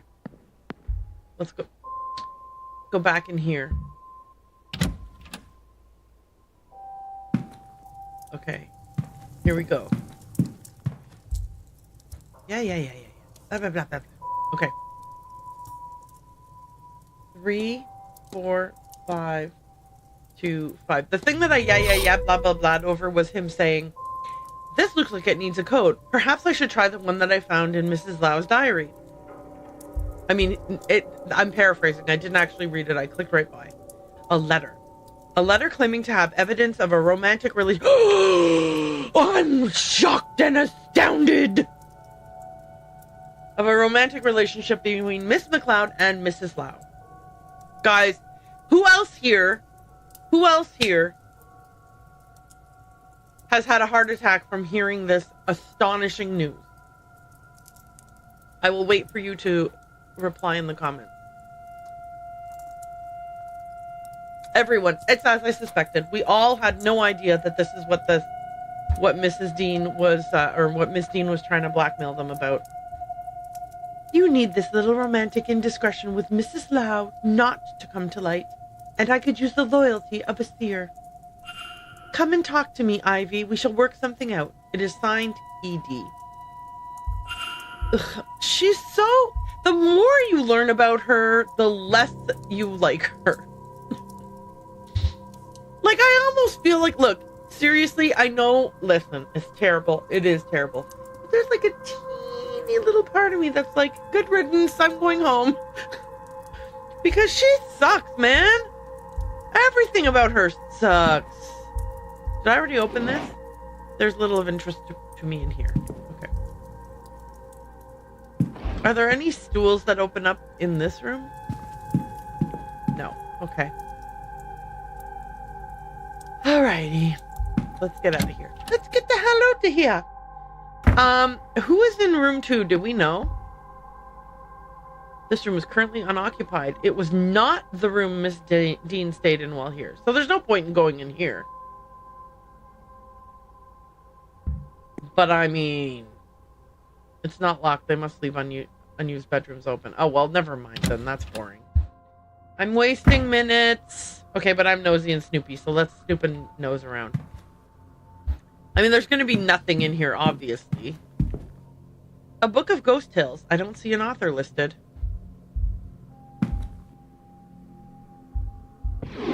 Okay, but wouldn't it have been cool if I snooped around in here and there was something?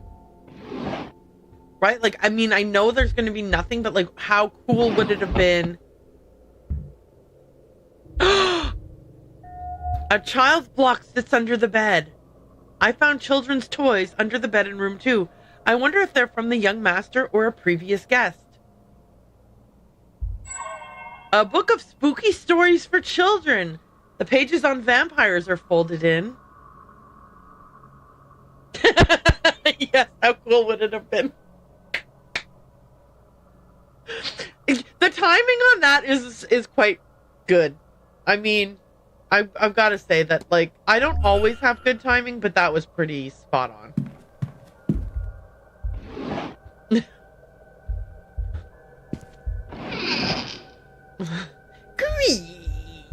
Okay, right. All right. Who do we know who's busy right now? Like, who do we know for sure is busy? Oh, we didn't get enough people's thingy. Hey, we never snooped around in his room because we just left him. He was like, you go snoop in that lady's room. But we didn't snoop in his room. He's the speaker right now, so we're guaranteed that he's not in his room. Okay, but we don't know whose room is whose. Oh, like, we don't know what rooms everybody's staying in, so it's not like we can, like... Okay, what if we just listened at the door, and if there's no one there, then we, like, if we don't hear a noise, we sneak in. You know, so the person in there is, like, being super quiet, and we sneak in and get caught. That's fun, right? Okay, he's at the talk in the... Wait, that's not the right room. Where's his room? Here it is. Okay. Oh, I can't sneak in. Look, it's not even an option. Dang it. The game was on to me, guys.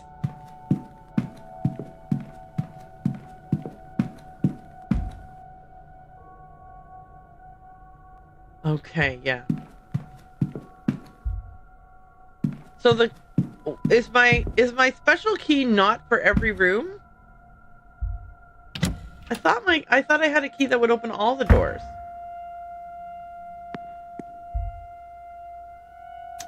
What a sham. Ooh, oh, never mind, it's unoccupied. Oh, wait. That didn't stop it from being cool the last time.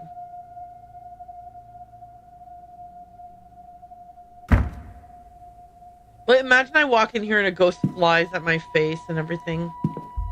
A taxidermied fox and pheasant. It still smells of death. Okay, you know what? No, it does not. No, Declan, don't go saying things like that. That's not true.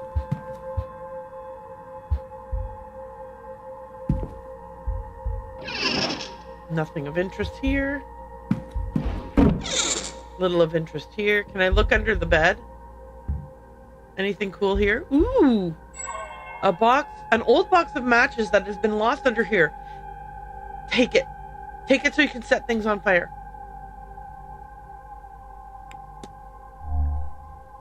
Nancy would have taken it. Oh, hang on a second here. Ashes stuck together. Perhaps there's a leak here? The grate is rusted.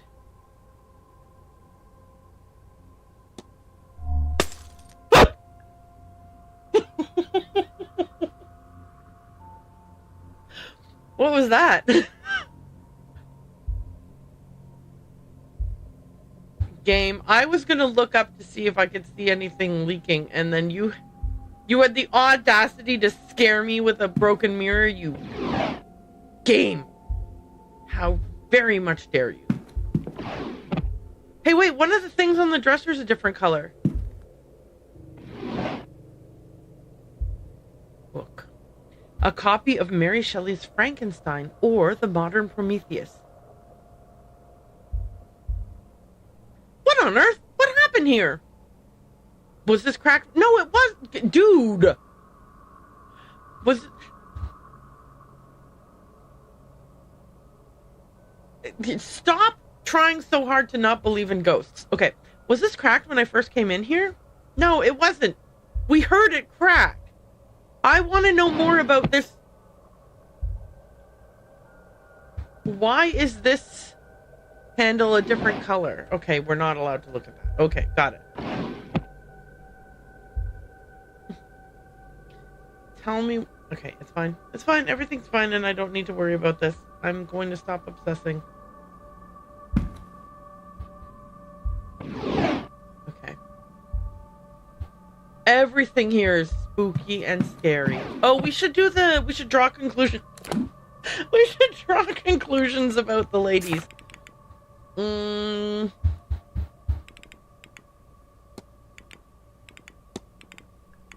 Okay. So first off, who was it who had small feet? She has small feet.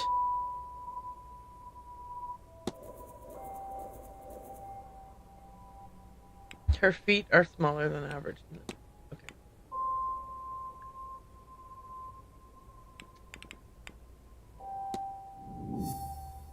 Okay, let's do a profile of her.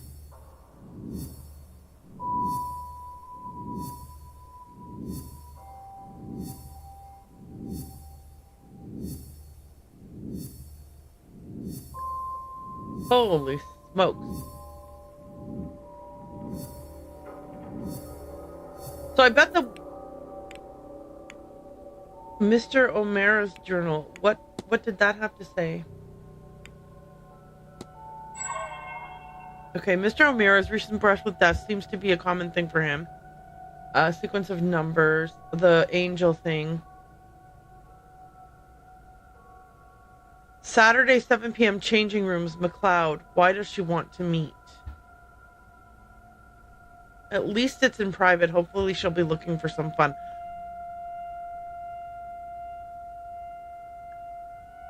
You! Gross. Okay. Make a hypothesis. Ivy McLeod's goal is to... hang on. Oh, right. Okay. Find a husband. Nope.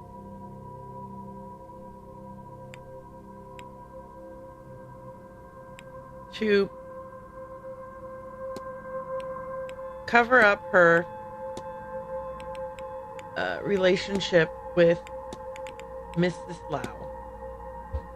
I'm gonna just... We know that that's grammatically incorrect, but I think that that's just how these things go. What if? That doesn't make any sense. Okay, so they didn't... Okay, hang on.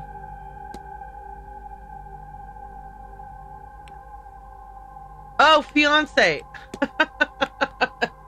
Dummy. Never mind, the grammar did matter. Okay, in my defense, I just finished playing Case of the Golden Idol and Rise of the Golden Idol, where in a couple of places, not very many, but there were a couple places where you had to ignore the grammar of the sentence in order to proceed, because that's just how sometimes these things happen. Okay, let's try this one. What if? Oh, hey, but guess what? Now we know. Now I know the answer to my question. If I've completely botched the hypothesis, does the game let me do it? No. The game goes, that doesn't make any sense. Good job, game. I know what happened here. Miss McLeod means to cover up a relationship under fear of blackmail. I should find and confront her about this.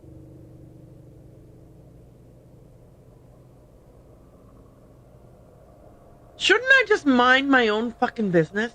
Excuse my language, sorry. Oh no, right, because I have to confront her about the fact that potentially... Wait, no! She's not threatening Evelyn Dean in any way. The only thing she wants to do is find a fiancé. Here's the deal. If she asks you to marry her, just say no. And then walk away because it's none of your business, dude. Okay. Can I do the same thing for,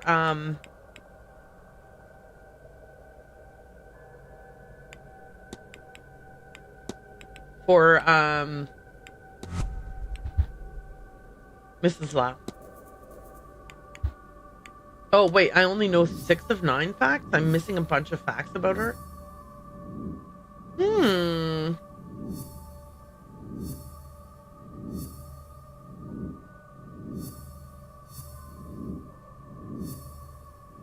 Okay, I'm missing too many evidence pieces to be able to do this one. I was able to,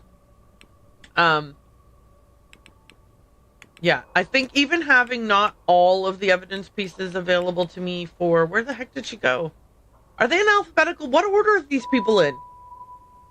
Why can't I find McLeod? I don't want to talk about it. I don't want to talk about it. 6 of 7 facts were unlocked. Oh, even with not having all of the evidence pieces, I was able to do a profile of her. Oh, well, then maybe I should go ahead and try. Wait, no. 6 of 7 is not the same as 6 of 9.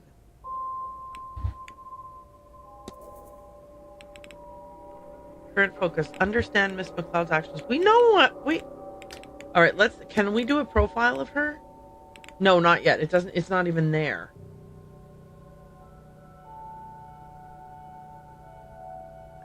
Okay. Get out of here. All right. Run as if your life depends on it. I love that you can run. Ooh, what's this? ED. A locket with the initials ED inscribed on the front. Evelyn Dean, perhaps? Oh! There's a sigil cut into one side. Oh! Ooh! Ooh, is that the answer to the paper? Okay, I'm writing it down.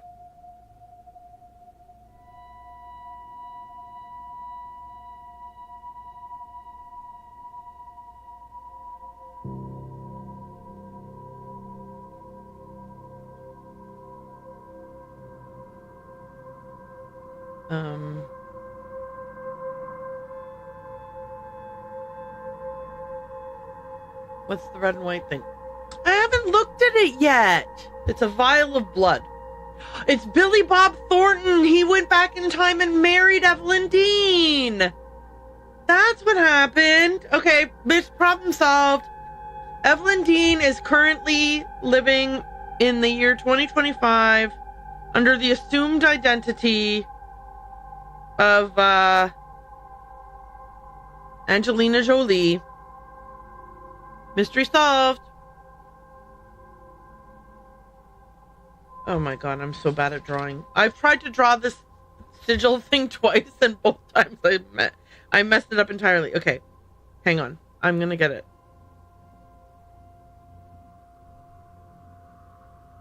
Oh my gosh. You don't even want to see my terrible... I was gonna show it to you, but now I realize that it's embarrassing, and so it's better for me if I don't show it to you.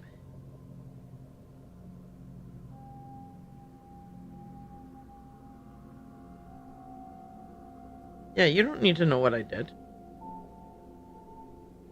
I'm gonna say to you, This I've been lying this whole time. I drew it one time and I drew it perfectly, and I'm such a good artist that there's no possible way that anybody could ever have not. Okay, I've drawn this. I'm not showing it. I'm not sharing my work. You're never gonna know. Okay, anyway, let's look at this. A small vial of blood on the other. Oh, do I have to use the blood to draw the sigil? Please say no. Everyone say no. All at once. Let's all say no together now. 1, 2, 3. No. What is this doing here? Room 22. From my notes, that is where Mr. Coventry is staying. Should I snoop in it? I can't hear anything. It doesn't seem like anyone's inside. I need the key. Dagnabbit. Okay. What's this way? Why am I not running? Oh, right. I forgot that it was you need the keyboard to walk. Okay. Shoot. I hate these statues now because I'm afraid of them moving. Edward Blake, the founder of Blake Manor. His outstretched hand makes him almost Christ-like. No, it doesn't. He's just a dude with his hand stretched out. Okay, anyway. Though he was anything but a savior figure. Okay, hang on. Was that a crooked picture? No. Okay.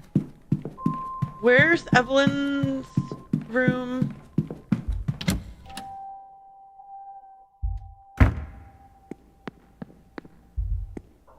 Oops, wrong one.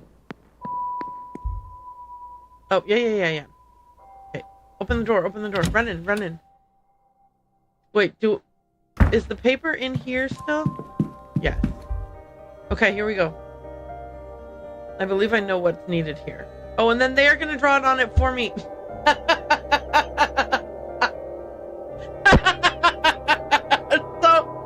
all of that time was spent. Okay. I forgot that they do that. I forgot that they give it to you.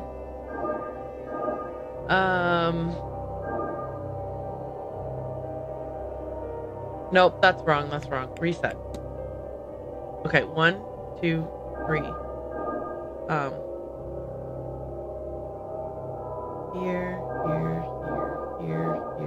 Here. No, because then I can't go back here. Okay. 1, 2, 3.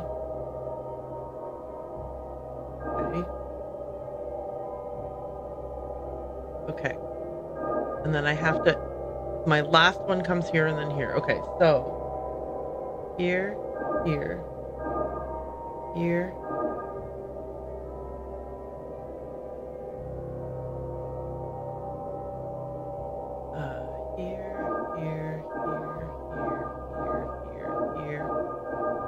Okay.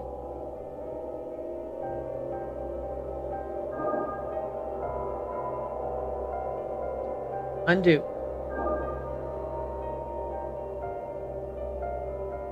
This. Those are the last ones.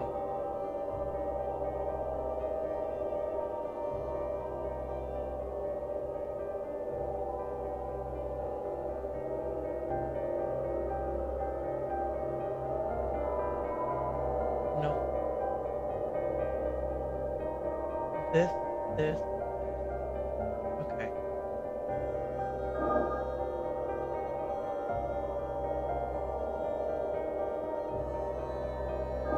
No.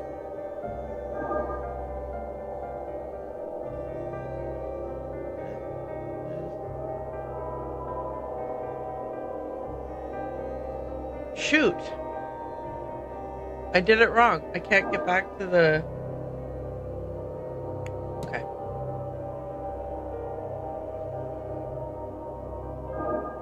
Here.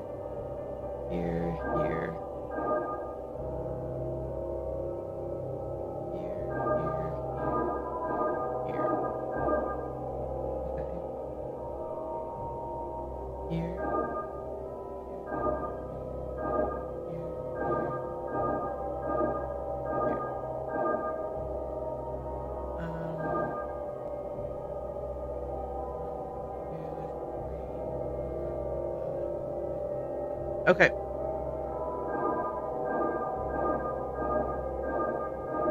Yay! What did this do?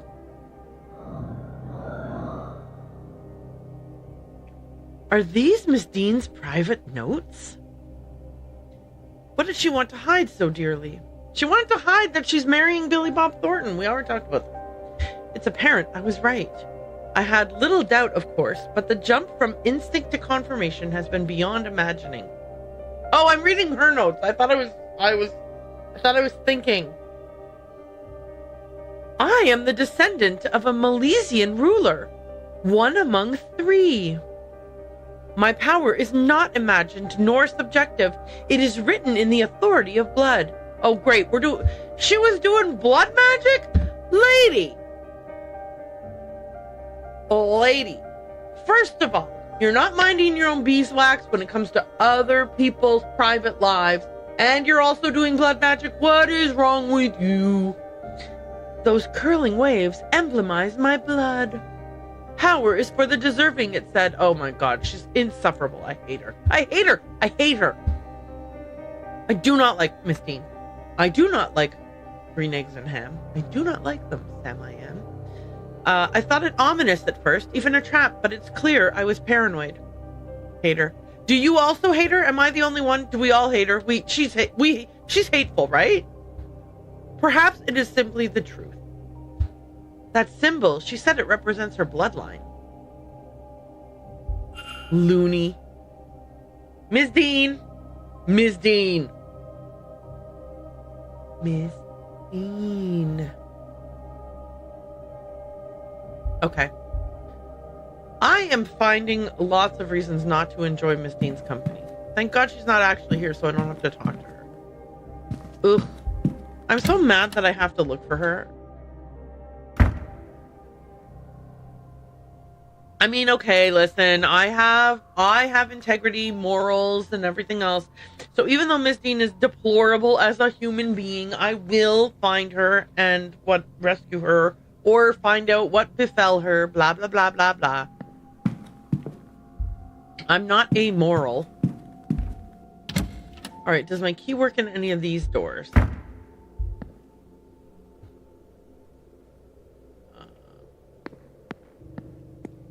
Yeah, because I'm desperate to get into the bathroom.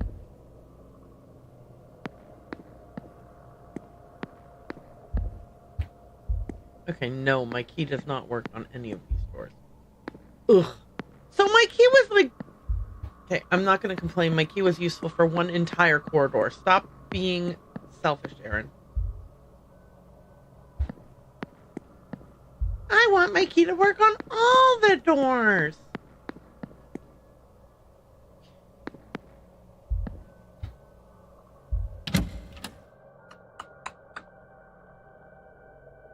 Is there anyone we can accost and ask their life story?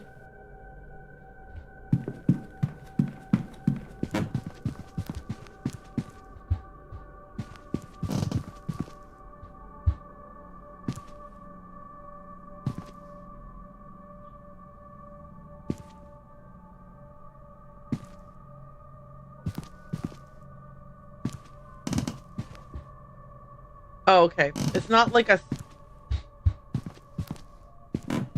Is there an exact... Can I pry up the... Okay, no. I'm like, I want to pry up the floorboards, but you're obviously not going to be allowed to pry up the floorboards while Miss Joyce is just right here. I don't think I ever talked to Saoirse. Okay. I'm Declan Ward, miss. Who might you be? You know who it is. It's Saoirse. Saoirse Murphy? See? Just the cook, sir. I don't think there's anything I can help the likes of you with. I let me be the judge of that. Or have powers like you folks. Maybe things would be different if...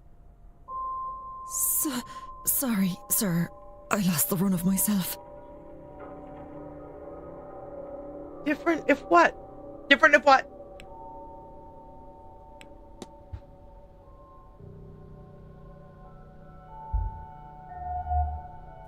Small burn scars from years of cooking. Oh, thank God that's what they're from. Averted gaze. I suspect she'd rather not be talking at all. Yeah, but because we already knew, people told us that she was very shy. Okay. Tell me all about yourself. I see that you're shy. So tell me all about yourself.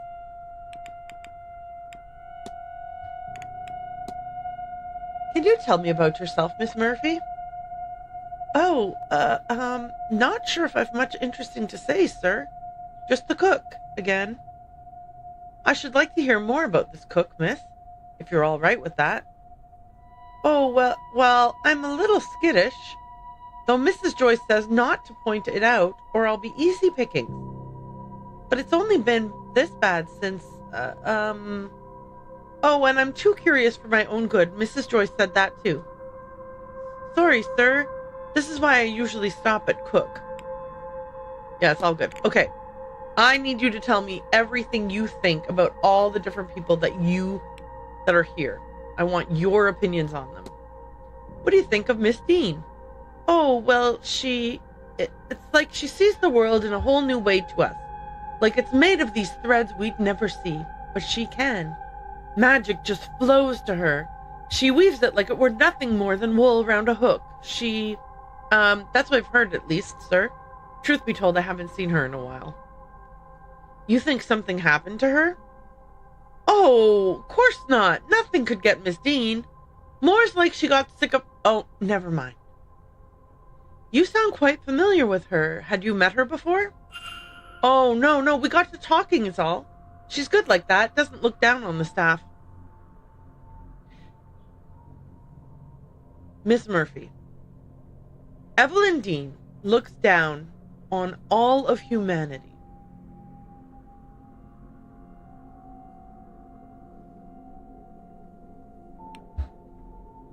Okay.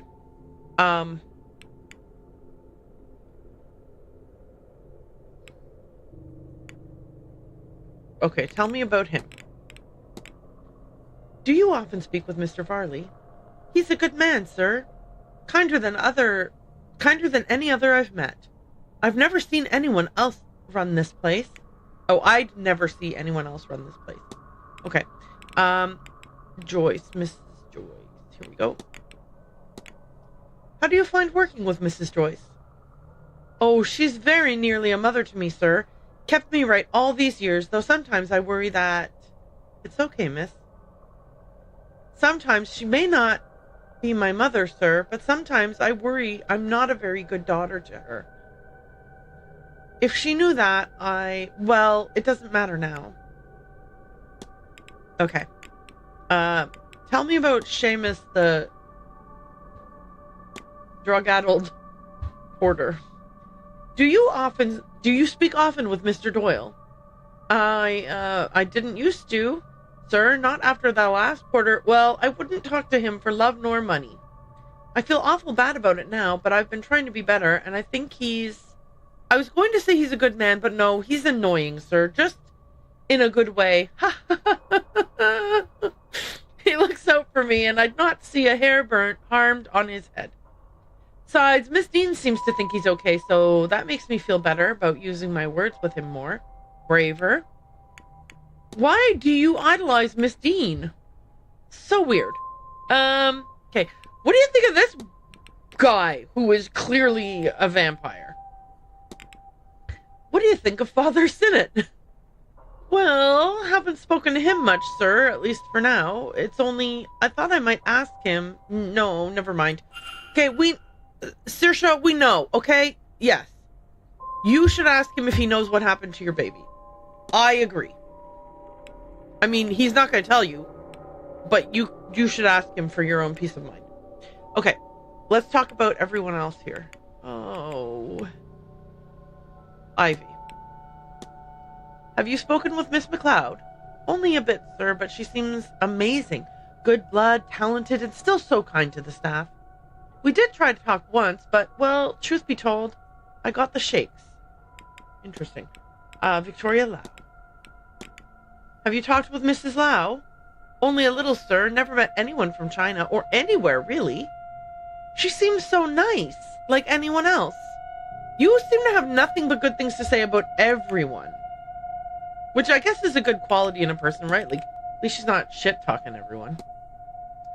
Have you met with Mrs. Hisham? Miss Hisham, sorry. Oh, couldn't help meeting her if I wanted, sir. Keep finding her in all sorts of rooms you wouldn't expect. Always looks a little dazed, too. Truth be told, I'm worried about her. Just hope she's all right.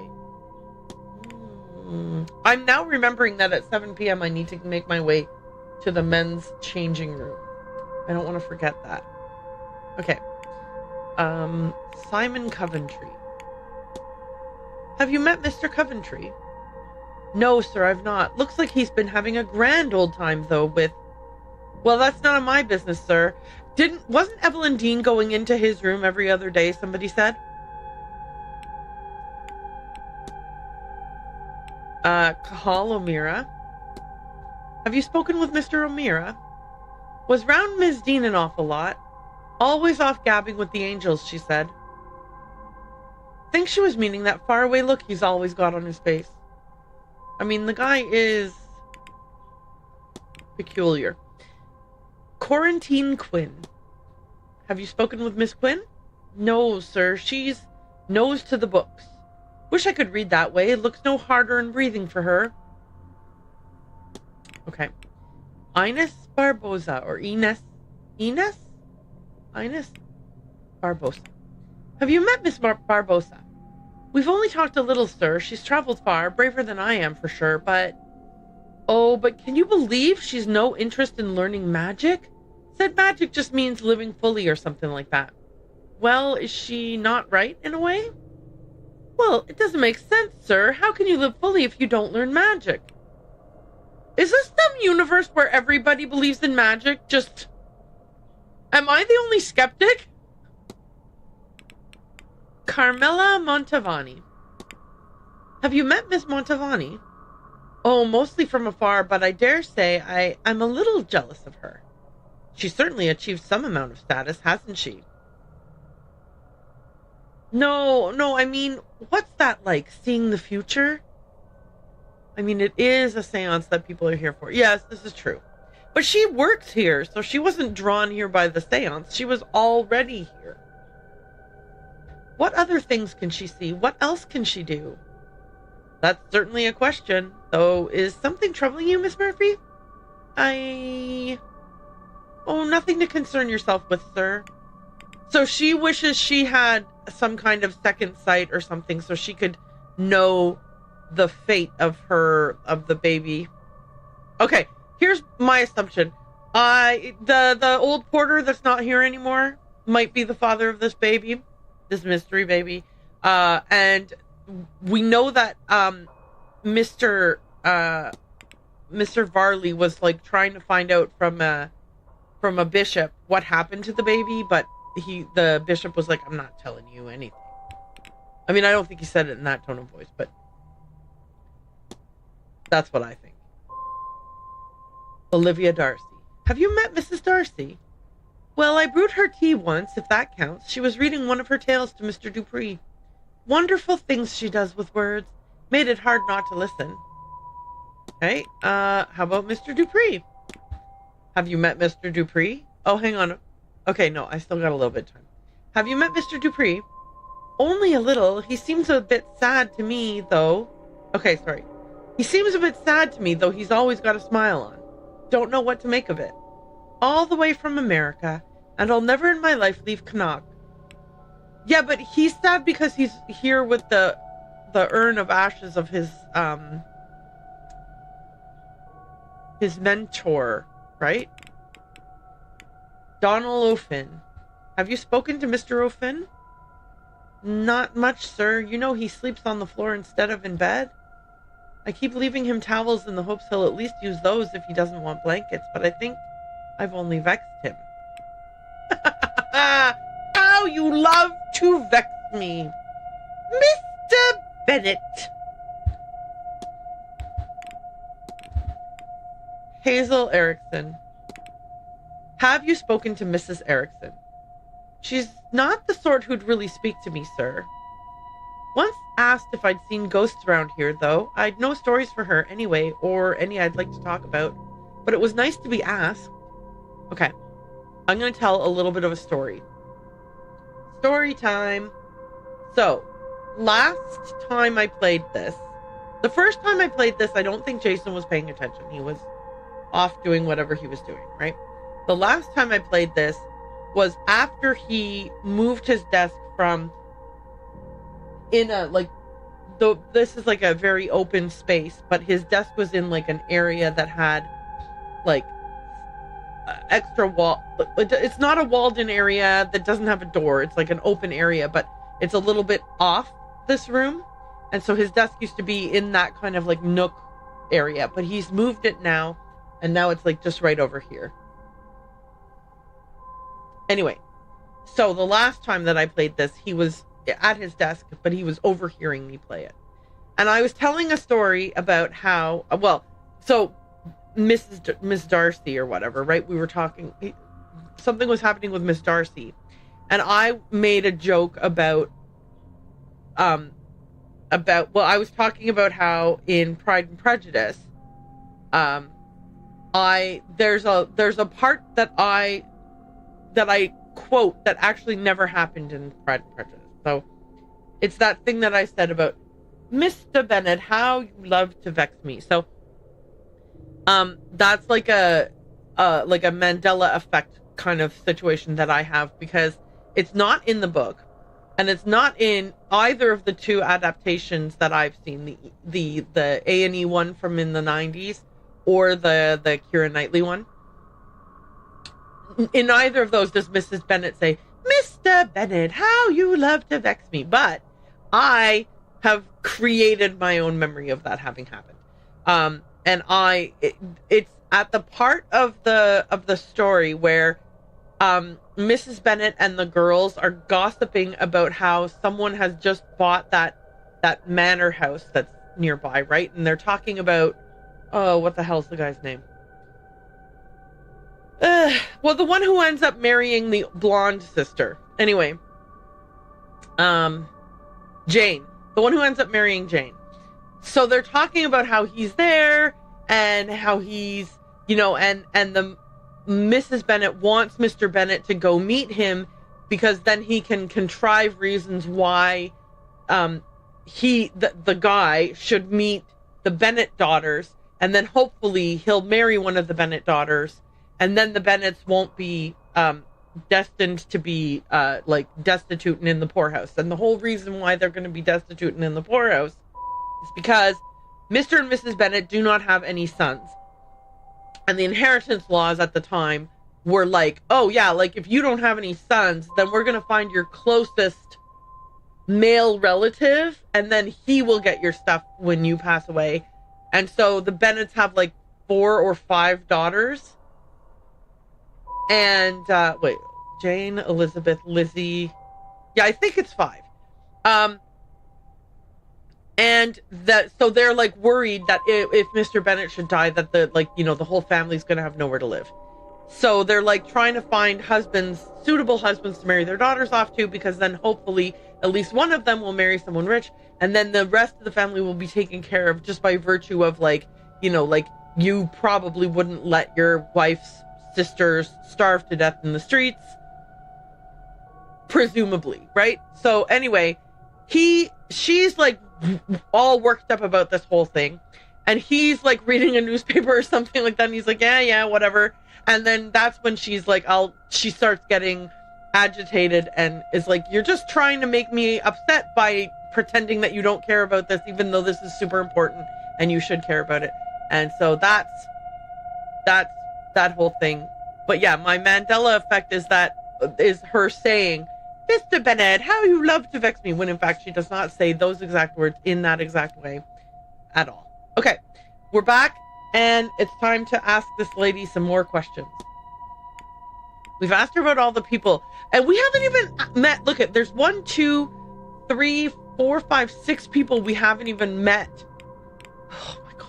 It's already 3:40 p.m. on Saturday. We have until tomorrow night to solve this case. Okay.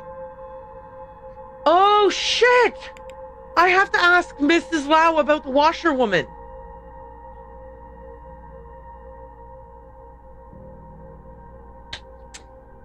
Okay, let's at least ask this girl about the hauntings. I've heard talk of hauntings around this place from the other guests. Have you seen anything of the sort? Well, sir, I try very hard not to see much, but it doesn't seem to help. I mean, just this Friday... Oh, shoot! The whole story about... I forgot! The whole reason why I was telling that whole story about the Bennetts and blah, blah, blah, blah, blah. Right? So, now that Jason's desk is right over there, I was telling that same story about the Bennetts and blah, blah, blah, blah a couple days ago. And so he thought that the game was like just like some random game set in like Edwardian times, and you know, and it was like maybe a Pride and Prejudice themed game, because he wasn't watching the gameplay or anything. He was just overhearing me talking.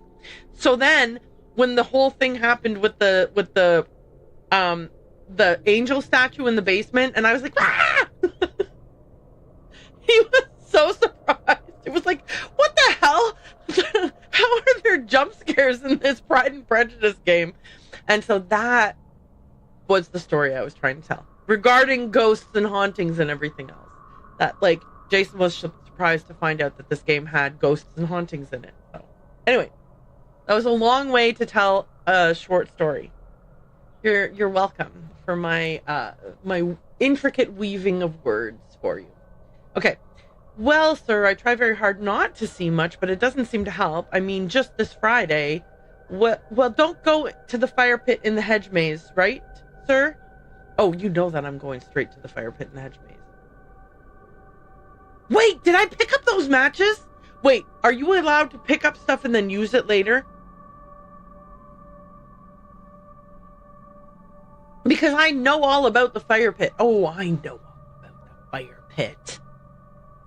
And I need to find a way to talk to that lady. Okay. I'm going to ask her about the map of the region and about Blake Manor. And I'm realizing that I didn't ask these people about that. Okay. Is there much to do in the local area, miss? Oh, no. So many things to do. Yes, so much to do, so little time. I am stressing out about the time again. It's nice to look at, but not much for doing, sir. The young'uns mostly leave or take to drinking, 'cause that's better than being bored.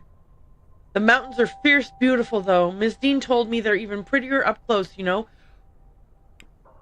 Okay, that's a little bit of a tidbit. How does Miss Dean know that the mountains are prettier up close? Tell me about Blake Manor.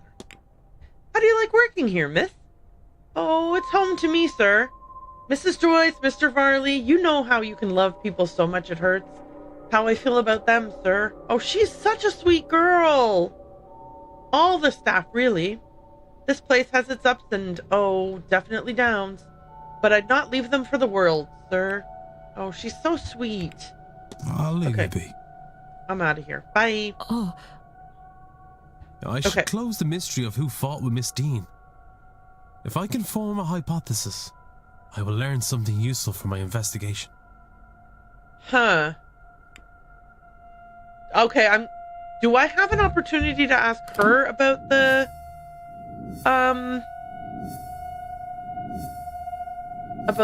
card game?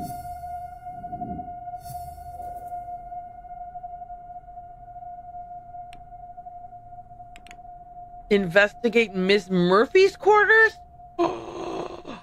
Snooping. Okay. Let me just double check real quick. sir? Yes, I know. I'm wasting a minute. Okay.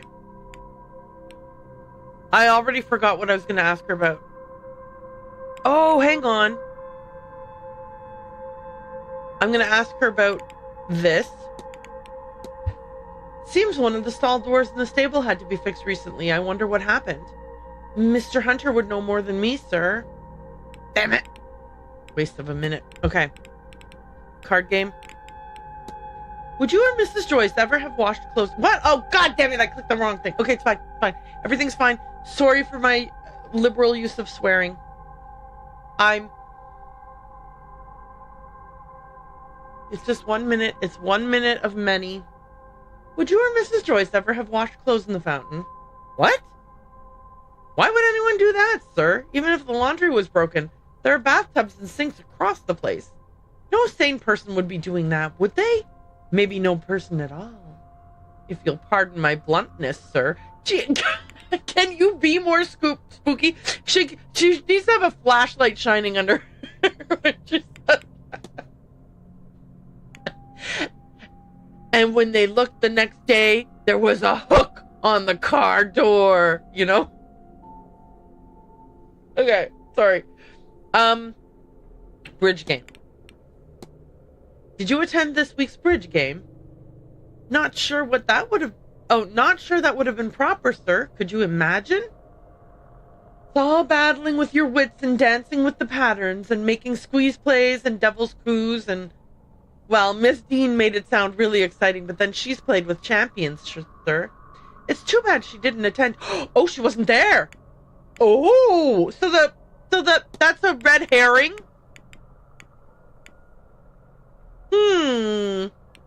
All right, well, tell me why your gaze is averted and why you have burns on your hands, even though I know why. Are you very busy, miss? You seem as if your mind might be somewhere else.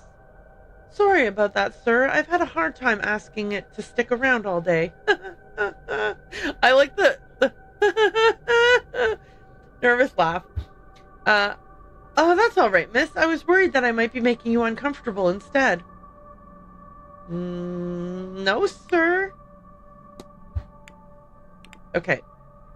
Small burns. Should I? There's so many things I want to snoop into. Oh, and so little time to do the snooping. Okay. Have you burned your hands? It's all right, sir. Can't be a cook without sunburns to show for it. I mean, isn't that the truth? Hey, guess what? In my long and storied past, in college, I took 1 week of chef school. So I know all about that. No, I'm just kidding. I did take 1 week of chef school. I took 1 week of chef school, and then I dropped out after a week. Just exactly after the deadline for being able to get you a refund on tuition is when I dropped out of chef school. I have always been excellent at financial planning. Join me here tomorrow for all kinds of financial advice. I will just list all the things that you should never ever do.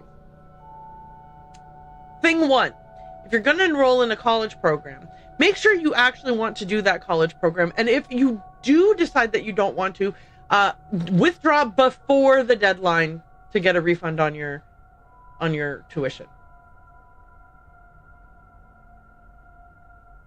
There you go. Erin Mars, financial genius. Is there anything else I want to ask her about? I guess if I have to search her room, then I need to know what her timetable is. What are your plans for this weekend, Miss Murphy? Sorry, I just almost choked on my own saliva. That was fun. I'm gonna have a sip of water while I compose myself.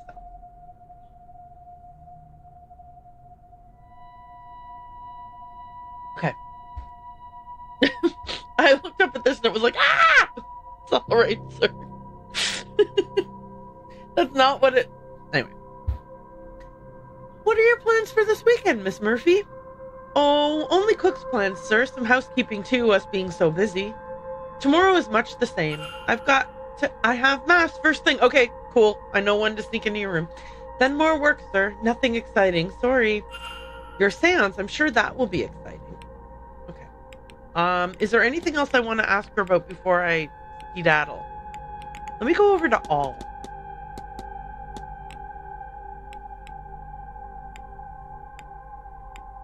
I need to ask Miss Hisham about this. I need to ask Mr. Hunter about this. Like, the more things I discover, the less likely it is that I can ask each person every single thing that I have available to ask them. You know what I'm saying? Oh, why were you trying to talk to the priest? Good thought. Please forgive me for prying, but it seems as though you're trying to speak with Father Sinnott. Was there something you'd hoped to ask him? Nothing that wouldn't be better left unasked, sir. Oh, it's so sad! It's so sad! She's such a sweetie. Okay, I'm gonna I'll leave you be. This time I really will leave you be. I promise I'm not gonna, immediately accost you. All right, sir. Okay. Is there more things that I can ask Joyce since the last time I talked to her that might be helpful? I love the jack-o'-lantern.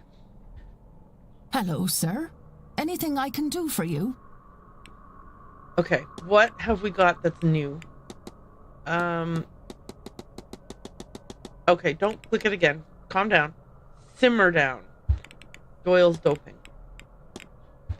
I hesitate to ask, but would you mind keeping an eye on Mr. Doyle? I fear he may have taken to self-medicating. Oh, that... Don't you worry, sir. I'll set him straight. He's a good boy at heart, I promise you. I don't know why I do the accent for her. And it's not a very good one either, because I'm terrible at accents. Just needs a little guidance. At least he has Father Sinnott to help him along. Always together recently, them two. I'm sure it'll do Seamus some good. Oh, I'm sorry, what? Tell me more about this guy. What do you make of Father Sinnott? Sir, it is good to have a man of the cloth here during all this. He's not who he seems, lady. Don't fall for it. I've got my crosses up, but they can only do so much. I feel so much safer with him here. Don't feel safer with him here. He is not who he seems. He's obviously a vampire. Just look at him. He's a vampire. Okay, anyway.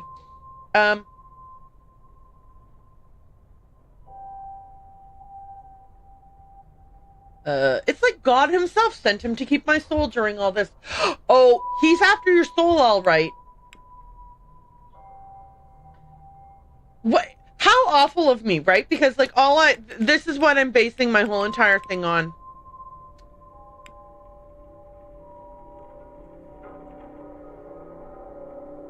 Like a dude's not allowed to look a little bit tired. You're not allowed to look a little bit old and a little bit tired around me, man. I immediately will accuse you of being a vampire. That's just that's just the way it is. Is my camera set on macro? What is going on back there? Oh, never mind. It's not what I thought. Everything's fine. I don't know why I started panicking. I can see that my camera's fine, so. Does it say in my tags that I have ADHD? Okay, yes, it does. Phew. I don't want you guys to have absolutely no warning at all whatsoever that I would be like, girl, where?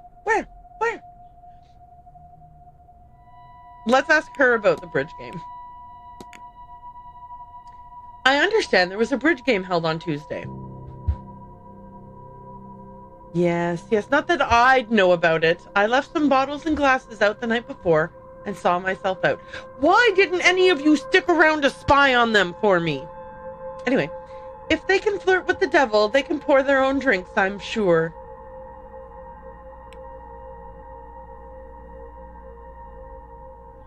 Joyce! I mean, Caitlin! Wait, is her name Caitlin? Caitlin! Why, I never. Okay, so we have more people that we can ask her about. We might as well. Tell me a bit more about Saoirse. How do you find working with Miss Murphy? Oh, such a sweet girl. So much sadness in her short life. Too curious for her own good, though. I worry seeing her wandering around with these heathens and her eager to fill a hole in her heart. Like the breadcrumbs, they're dropping actual loaves of bread at this point in regards to Saoirse. Listen, they took baguettes and they're putting the baguettes down on the ground. You know how on if someone was on a desert island and they'd use sticks to write help? That they're using baguettes to write Anyway, you get my joke, right? Okay, validate me and say that I'm funny. Please. Okay. Have you made Miss Hisham's acquaintance? That woman. I trust her less than I trust the devil. You know, you really don't like women. It seems you're really super keen on the dude. Actually, I don't know that to be true. I forgot what she said about any of the dudes. She might have said equally, like, disparaging things. I've come into rooms, places you wouldn't expect a guest to be, to find her there. But she's not after the silverware or anything like that. Well, what a weird conclusion to jump to. I'm telling you, sir, she's after something dark. Coming here from so far away, and for what? Okay. So it's all good if someone from England goes on a boat all the way to India or however they get there, right? That's fine. That's good. That's kosher. But if somebody from Egypt comes north to Ireland, that's bad. Do I have that right? Is that what you're trying to tell me, Mrs. Joyce?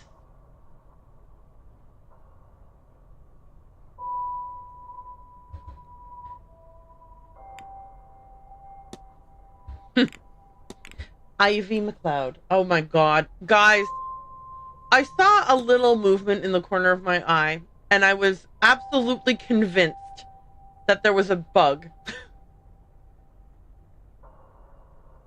And I was about to have my normal bug overreaction of like, right? But then I looked over and it was just the lights inside of my PC tower. What the hell is wrong with me? Okay, I assume you've met Miss McLeod. Apparently, she's the daughter of a laird, which is the Scottish way of saying a lord, as I understand. I wouldn't have thought you'd see proper girl like that among such devilish company as this. Just think of it. Mrs. Joyce, come on, man. Just chill. Did you happen to have spoken with Mrs. Lau? Thank goodness for her, sir. It does us good to have at least one guest with a solid head on her shoulders. From what I can tell, there's not a magical bone in that girl's body. One less person to keep an eye on. Okay. Fair. Is there anything else interesting that happened that I want to ask her about? I guess I could ask her about the shadowy figure. I could ask her to gossip about Saoirse. Yeah, let's do that. I feel bad, but I'm doing it anyway. It seems Miss Murphy is rather eager to discuss something with Father Sinnott. Do you know, I haven't a clue about that, sir. But he is a priest. A spiritual leader of sorts. No? Perfectly normal for us to ask him all manner of things, I'm sure. Of course. You've sought guidance from him as well, then. Oh, I love that she's like evasive, and she's like evasive maneuvers. Pattern delta, whatever, I don't know what. And I'm like, pew pew pew. You can't dodge my questions, lady. That's between me and the Lord, sir. Okay. Let's ask her about this goddess. Oh, the repaired stall door. Yeah. Let's ask her that first. It seems as if the stall door has been recently mended. That'll be our Mr. Hunter's work. He's quite the handyman. Okay. Thanks for all the wealth of information. Do you know anything about the goddess Breed? Dear Saint Bridget, sir, may she bless us.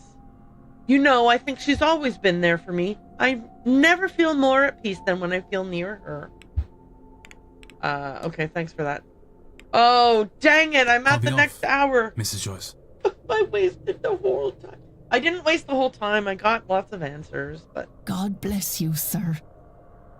And you, Mrs. Joyce. Okay. What were the things that I wanted to snoop around? I gotta find the luggage thingy. Ooh, wait, let's eavesdrop. Oh, no, miss, I'm fine, thank you. Please, Mrs. Joyce, I beg of you to listen. Please now, Miss Mantovani, I said I'm fine. But I do not need the cars to see how much you carry. You need rest. I said I'll not hear it. I'd rather my joints suffer the cold than your corruption witch. What is this corruption of yours? I simply see you need rest. Now, my room is big and grand. And a horror to clean, I am sure. You were there an hour on Friday. That is an hour best spent at rest. It is needed. And I am more than capable. I? You, why would you? No one's ever. No. Idle hands make the devil's work. Now please, leave me be. Miss Mantovani just wants to put a do not disturb sign on her door, and Mrs. Joyce is like, I insist on working myself to the bone. Okay, can I eavesdrop on these guys yet? No. Let me stand behind this pole. I know I don't have to, like the game mechanic doesn't require it. Does not bore you? Should it? It's fascinating, in a way. Lots of case studies, certainly. Well, it's nothing like your usual sort of thing. Oh, it's not all scientific, but... Look, you're talking to a woman. I'm not entirely clinical. Besides, look at you. Ivy, I said I would come with you. Do you expect me to regret it? So quick sidebar here. I forgot to mention it before, but I did notice it, and I wanted to say, kudos to you, game guys, game people, the people who wrote the game, that they were able to depict a widow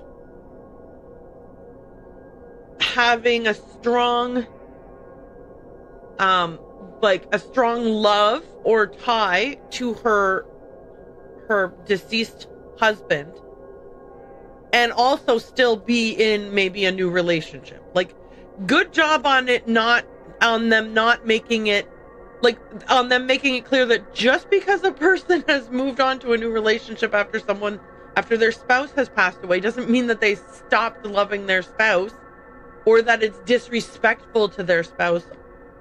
I mean, in the game, who knows what people are going to say, because it's a game, because it's the setting and everything. I don't mean because it's a game, I mean because of the setting and everything. Plus, these people seem to be like backstabbing each other and talking behind each other's back. But I did think it was a nice touch. She's got the shrine to her husband. She's still wearing the mourning thing and whatever else. That was well done. Well done, game. Okay. I suppose. I just thought, what with how things are. You're always the first one to know when my tempers run short. Do you suppose I've managed to hide it from you, of all people? Besides, you know I would take any excuse to spend my time with you. I think you would manage to hide it from her, of all people, because you drugged her into not being able to see anymore. So, and not in a malicious way. Oh, good grief. But you are always so sweet. Oh, don't look away like that. Everything will be all right. No, I just... Maybe it will. I don't know. Maybe. I don't like Mrs. Dean. I mean, Ms. Dean. Oh, and she's bad. I don't like her. Okay. I feel like confronting her now... Oh, gosh. I guess I'll do it.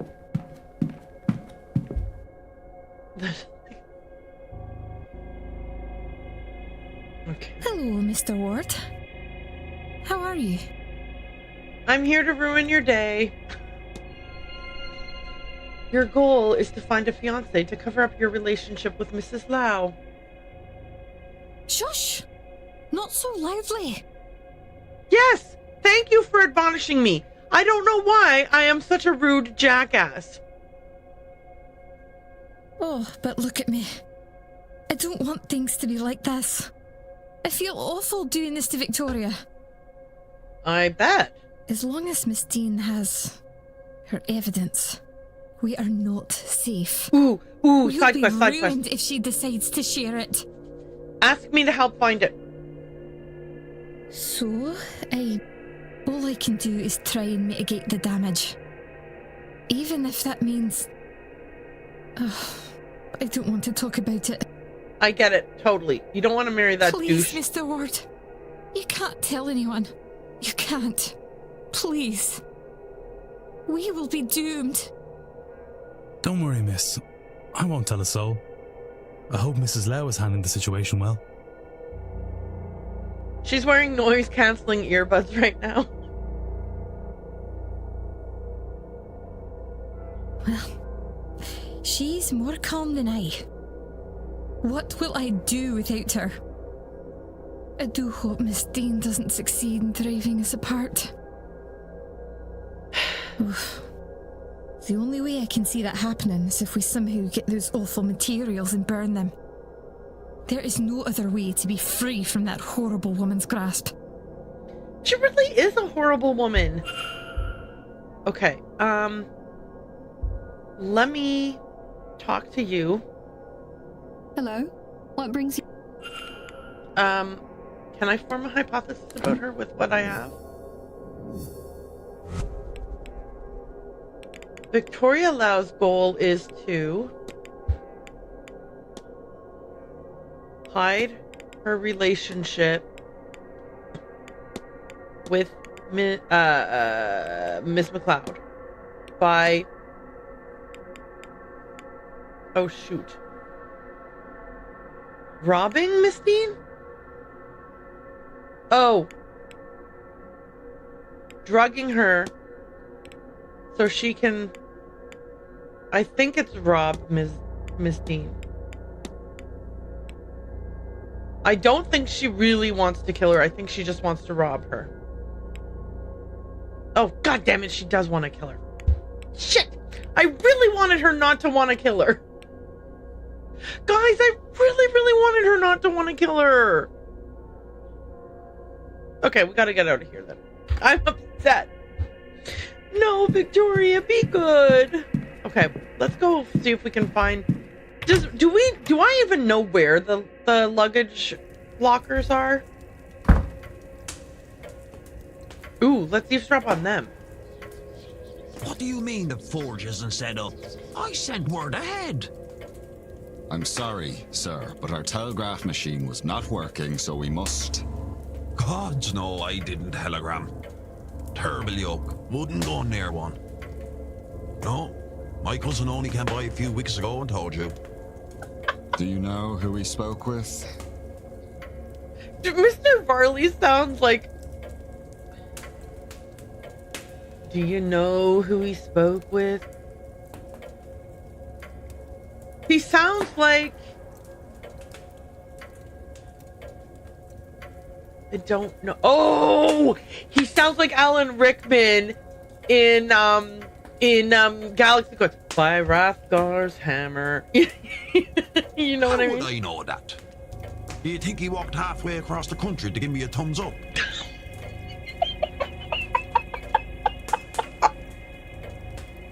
No, of course not, sir. Regardless, even if we had received word, there is no working forge here. Only the anvil remains, and that is ornamental. And your horseman? How does he shoe his horses then? Yeah. I believe he takes them to a place in Guildford. Ah, here. Okay. Well, I mean, it is what it is. Locker. Nope. There there it is. Sorry. Oh, wait. I have a key for 11, but like, this isn't gonna do. This won't do at all. Oh, there's a sigil on it.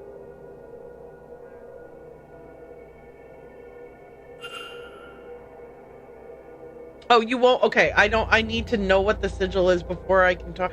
You mean I can't just trial and error it? Okay. 35. We're looking for 12, right? That was where her luggage was? What's this?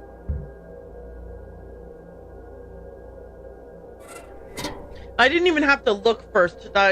Unscrew? Yep, I'll unscrew it whether or not there's anything back there. What did I find? What did I find? Invitation. It's a letter. Oh. Crumpled, but readable. Oh. To Miss Evelyn Dean. We have never met, but I know who you are. What you are. Why does magic come so easily to you? Yet you struggle with reaching your full potential. I know you've been asking this for a long time, and I have the answers. There's a séance being held on October 31st at Blake Manor in Connemara.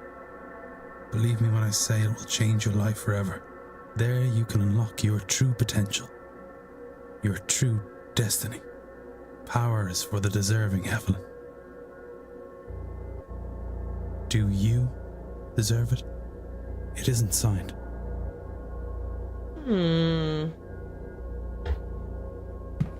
Okay.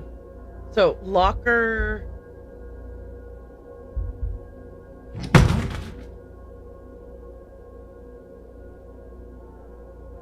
What happened? What made a noise?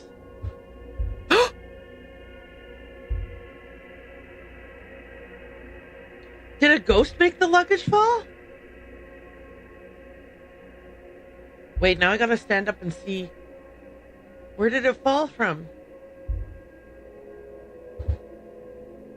Okay. Look, back to the snooping we were doing. Mrs. Dean's bag. So for one so well-to-do, it's odds there aren't more. It's odd there aren't more.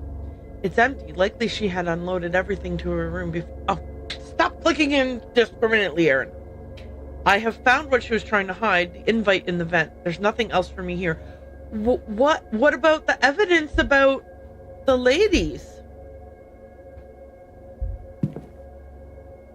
Okay, fine. I don't want to...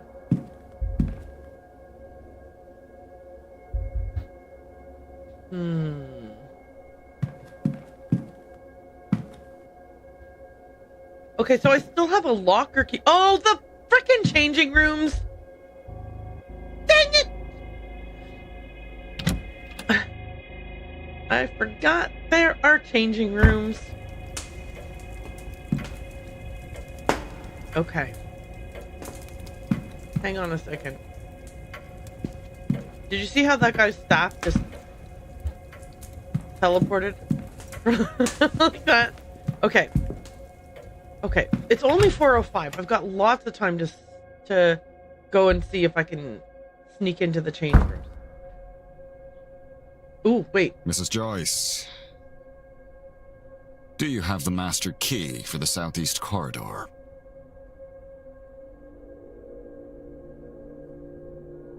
I've never heard of that key. Oh no, Mr. Varley. I only had the atrium master key with me today. I can fetch it for you. It's only on the room cart in the supply closet. Thank you. Now, one of the guests has lost her key, and I was hoping I could use this to get her back in. Might Mr. Hunter have it? No, I was just out in the stables. He has the northwest corridor locked away in his safe there. I don't suppose Mr. Doyle had it. Mr. Doyle's key privileges have been revoked.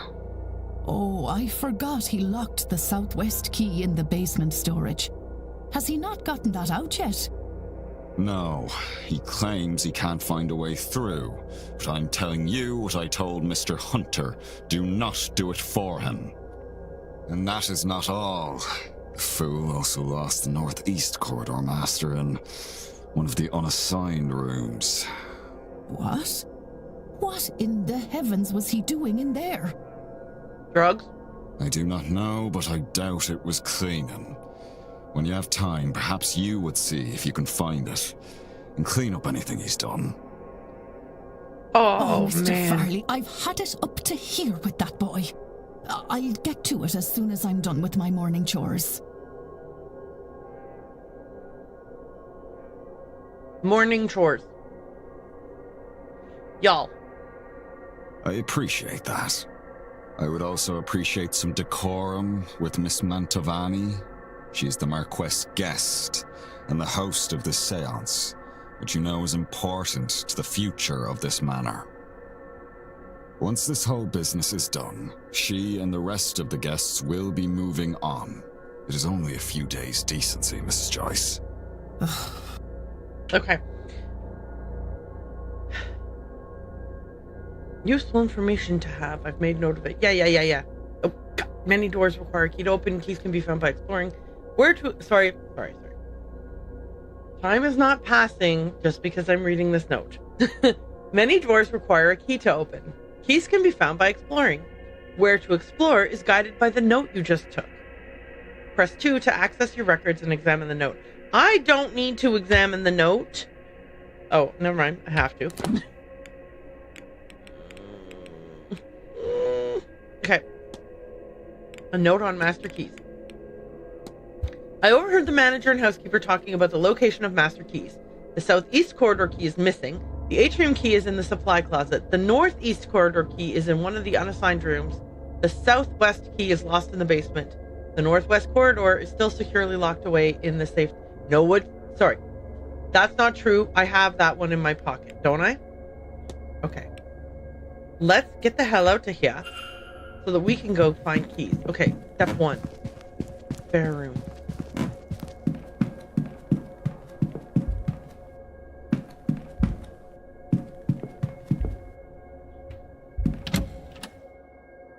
Was it 22 that's unused? No. There it is.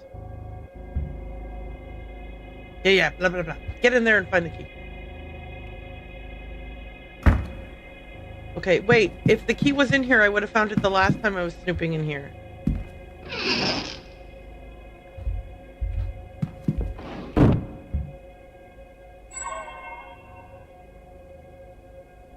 Man, why don't I get to keep those matches? Yep. Right. Okay, so definitely... I demand to know why one of these is the wrong, different color.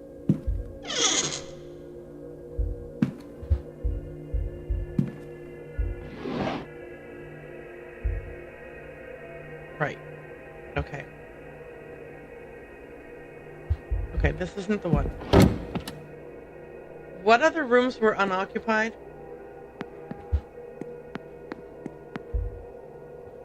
No, I don't want to go there yet. Okay.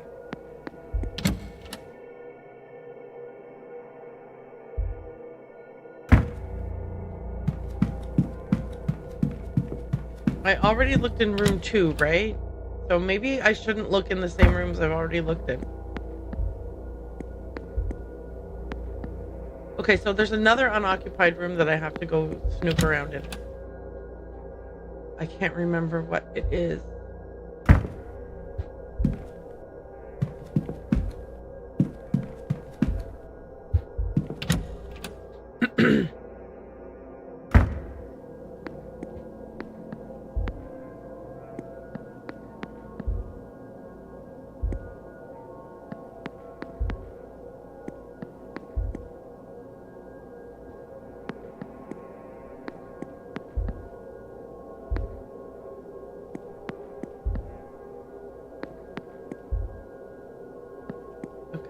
Not this.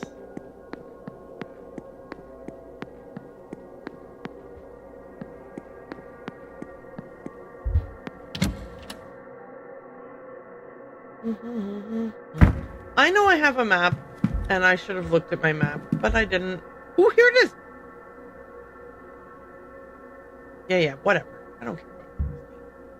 Yeah. Let's go in here and snoop. Snoop.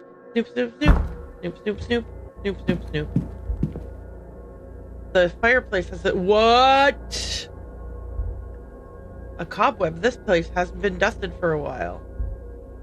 Some burnt paper remains, enough that I can make out the message.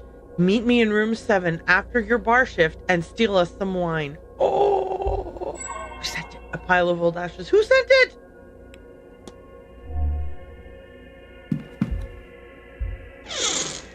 Nothing in here. Nothing in here. A well-thumbed copy of the Bible. Little interest to me here. I don't think you know how to be nosy, man. Nothing in here. Okay.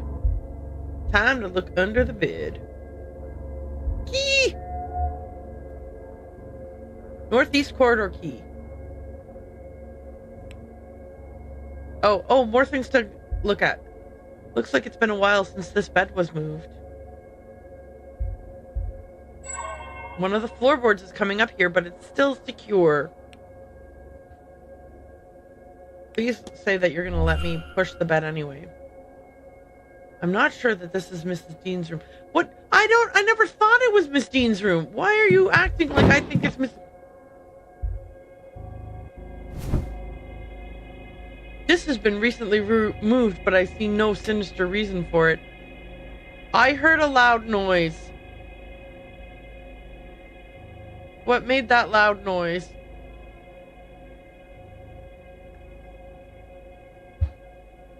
Was it just me? This is what happens when I'm yammering on and on and on. Then I miss things like loud noises.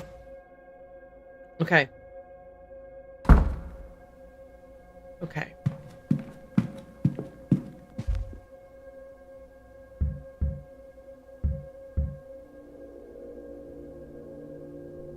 Do we know that he's... Okay, wait. Before we randomly start poking into people's rooms. Where is everybody right now? It's 4 o'clock. Okay, she's in the atrium. This person's in the walled garden. Oh, I should go meet him. Drawing room. Room 17. Walled garden.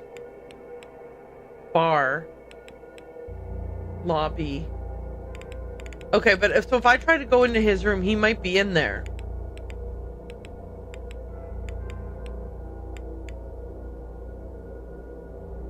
Should I wait until the morning when I know that he's doing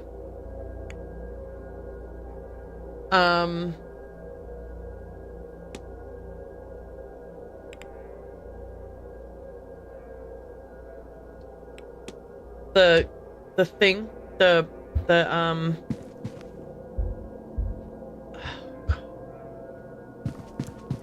mass? Ma'am.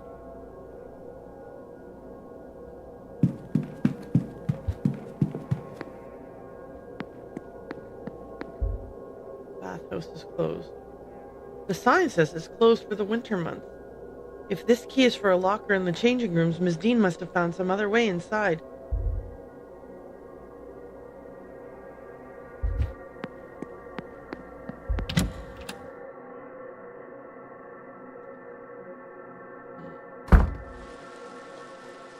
Well, it's pouring rain. Perfect.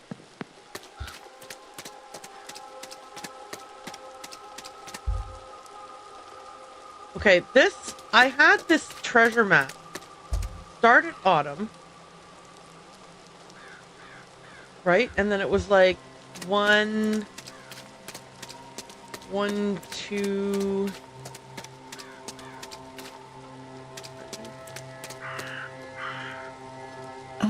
Mr. Dupre. I'm almost disappointed. I would stay clear of that one. I have my suspicions about her. Mrs. Darcy, if I didn't know any better, I would think... Can I help you, Mr. Ward? No, I was just passing by. Sorry to interrupt. That is quite all right. We were done talking anyway. Right, and then you're supposed to go this way. Wait. Oh, maybe I did it wrong. Wait, where's... Okay, let's go back to Autumn. Start over again. Okay, hang on. I'm at Autumn. And,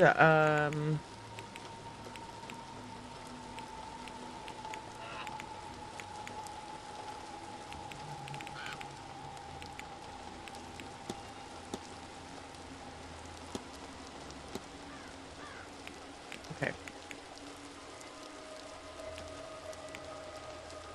Where's the treasure note? Treasure map. Oh, here it is. Okay. Start in the garden in Autumn. Walk east to the junction, then north for 3. Turn west and walk for 2 junctions, then south for 1. It is kept behind the cornerstone, which will be seen when you face the stairs.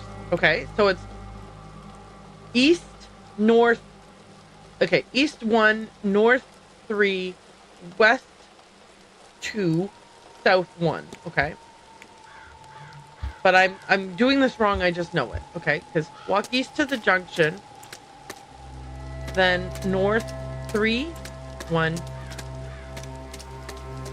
2, 3. Okay, then west 1, 2, 1, 2. And then south 1. And there, I don't see any stairs here. Is this the stairs? This one little step? No, because that's not a cornerstone. Yeah, so I am misinterpreting that treasure note, and it makes me really frustrated. Oh, looks like I can talk to her. Hang on.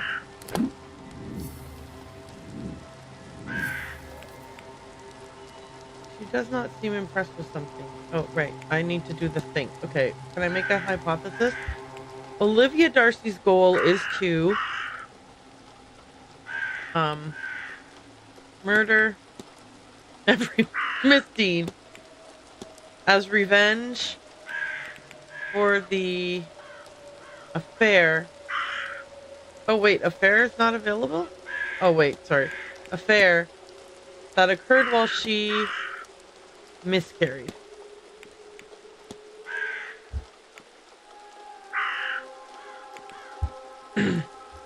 Mrs. Darcy wants to murder Miss Dean. I should find and confront her about this. Yeah, I better look for her everywhere.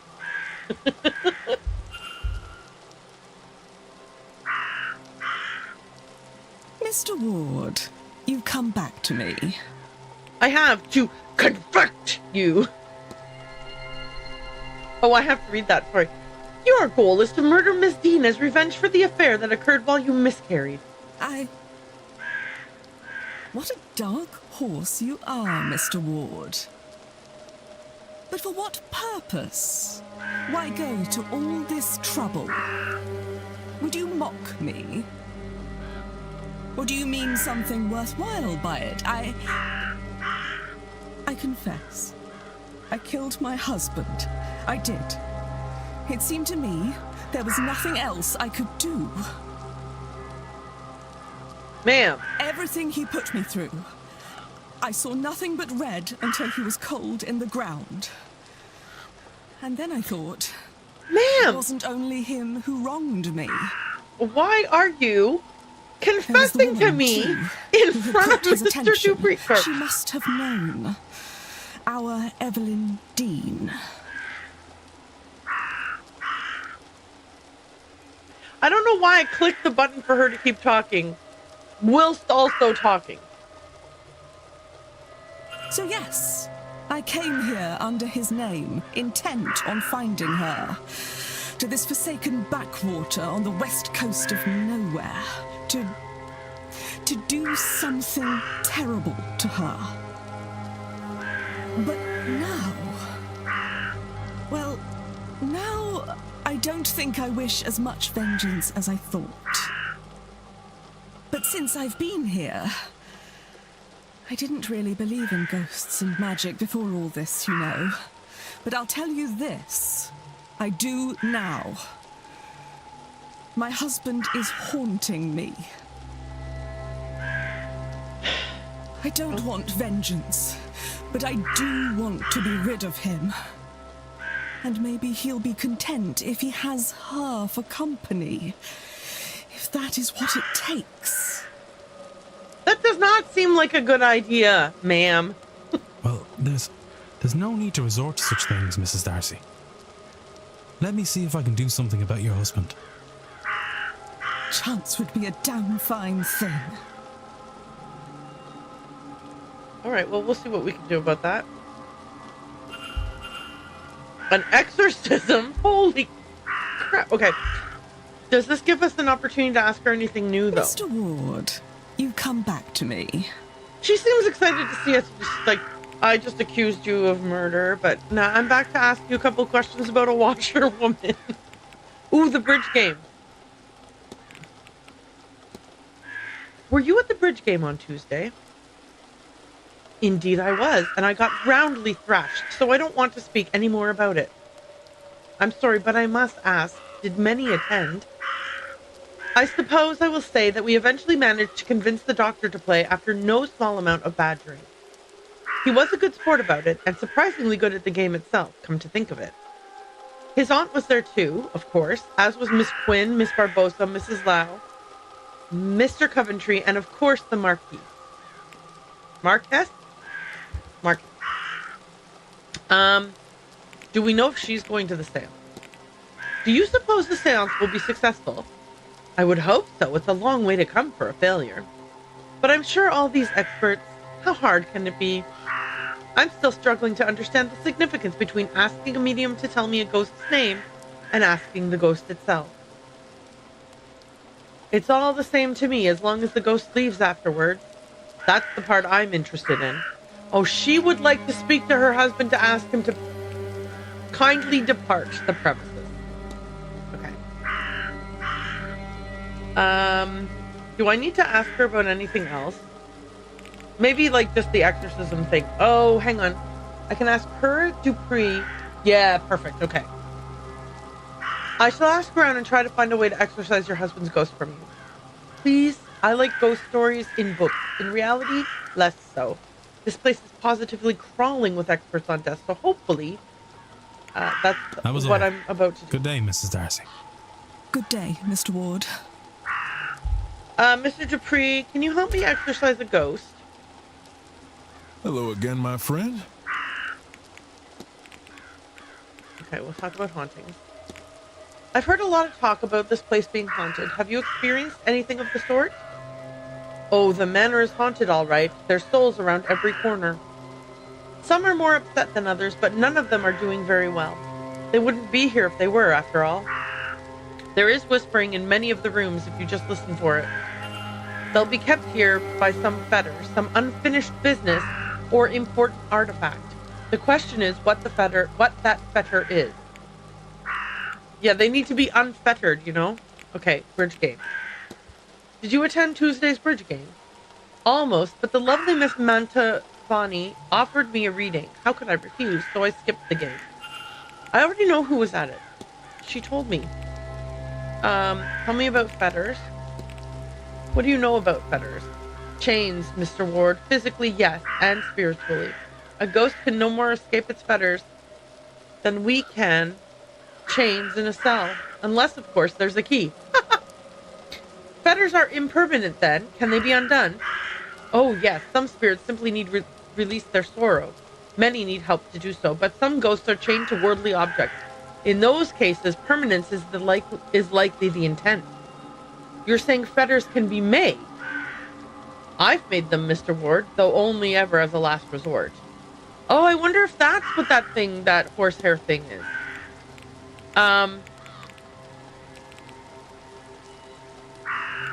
want to ask him about exorcism. Mr. Dupree, might you know much about exorcisms? I do, for my sins. Actual banishment is hard. Death failed to remove the spirit. What can we do more than her? Laying a soul to rest is easier and kinder is the easier, kinder method of being rid of one. Oh, good to know.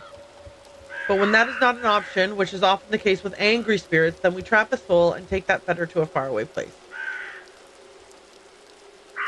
The Gulf of Mexico is littered with ghosts. They are harmless to us there. Tell me, are you asking theoretically or actually? Actually. What do you need? Mrs. Darcy believes she's being haunted by her late husband, and she seems to be at her wit's end. I understand you're well versed in such matters. Do you think you'd be able to help her? My, I had the impression there was something troubling her, but I didn't know it was quite that serious. I can help, of course, but I'll need an item of Mr. Darcy's. Something that would have been of considerable emotional value to him. Well, we've got the letters. We've got the love letters. I'll try to find something that could work.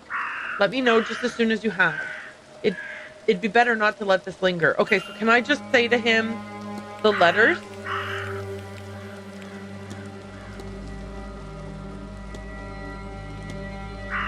Oh, no, I can't just do that. All right. I am going to... I'm going to ask him some inconsequential... No, because it might not be... I think it's inconsequential and then it's not, you know? Actually, you know what? I'm going to use the facilities. I'm going to the washroom and I will be right back.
fell in. I almost drowned. It was horrifying. No, I'm kidding.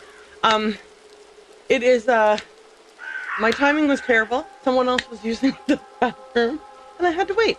But I wasn't sure how long they would be, so I waited till they were out. And then anyway, that's my long story about using the toilet. You're welcome for sharing. I'm back. So, oh, we should ask him about this. Should have noted their timetable first. Whose? Wait, what? I already did note his timetable. Oh, that. Yes, I should have noted their timetable first. Then we wouldn't have had a traffic jam at the... Okay. I heard recently that Miss Dean descends from a powerful bloodline of Milesians. Good for her. I've been told she's a talented practitioner. This feels like, bless her heart. You know? Oh, good for you. I've been told she's a talented practitioner. I'm not sure that her bloodline plays any part in that, but it sounds impressive. Hopefully not so impressive that some lunatic comes looking for her blood. I mean, we've already had a lunatic wanting to eat her heart. Don't look at me like that, Mr. Ward. People have done worse for the promise of less. Okay, do we have any other evidence that I would like to discuss with him? Souls... Oh, I already asked him about Soul Stars, right? What's this? Oh, well, let's ask him about that then. You said Miss Montavani offered you a reading? Indeed she did. For her astonishing showmanship, I am astounded that she hasn't grown more of an ego. Okay.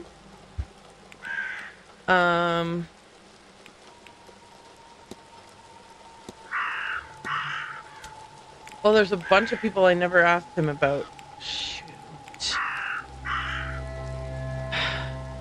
Okay. Thoughts. Should I... 1, 2, 3, 4. 1, 2, 3, 4. Should I spend 16 minutes asking him about all of these people? Or no? I would like opinions.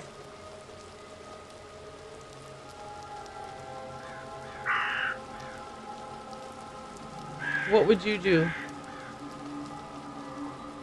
I mean, I will ask him about at least Father Sinnott. Have you met Father Sinnott?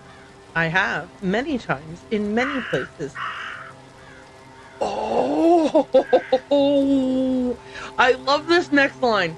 Though his face is never the same, his need to control and judge his fellow man is. It's like a two-sided coin, because is he implying that this man is not who he seems like? Or is he just like, oh, I've met guys like that before. And they're a dime a dozen and they're all the same. Some people are simply disposed to judge. And some of them call it holy. That was a frickin' good answer, man.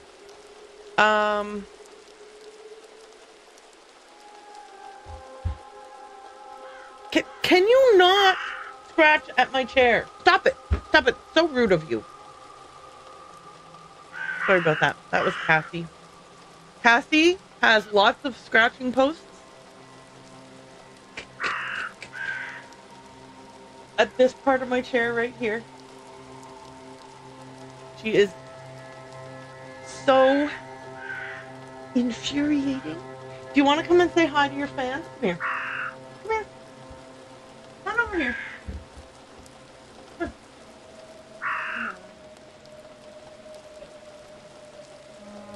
Let me say hi to this is Cassie.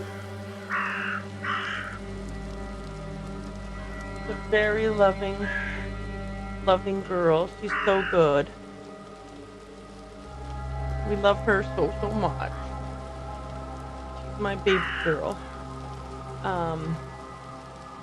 But she also does sharpen her nails on my chair and drive me bonkers. Nice and cuddly. She's She's very much a cuddler. Also, she really likes the noise coming from the earbuds, right? So she's extra cuddly when I'm aiming. I'm gonna go. Oh man, I'm so, because it'll take us to 4:35. I don't know if I should.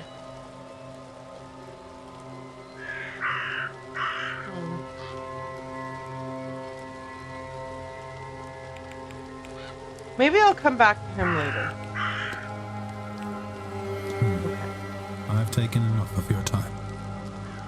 Oh, she actually knocked my earbud like completely out of my ear.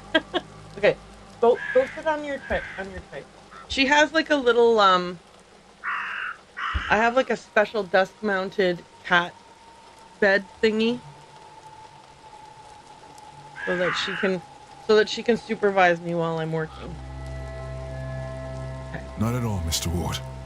But I won't keep you. Oh, she drooled all over me. When cats are particularly happy and feeling really safe, they will be drooly. And Cassie often drools all over my all over my neck. I don't love it. I don't love it. Oh, she still wants snuggles. Come here. Come on. You can have more snuggles. No? Okay, we'll go. Pick where you want to be. Here, you can lie here on this. All right.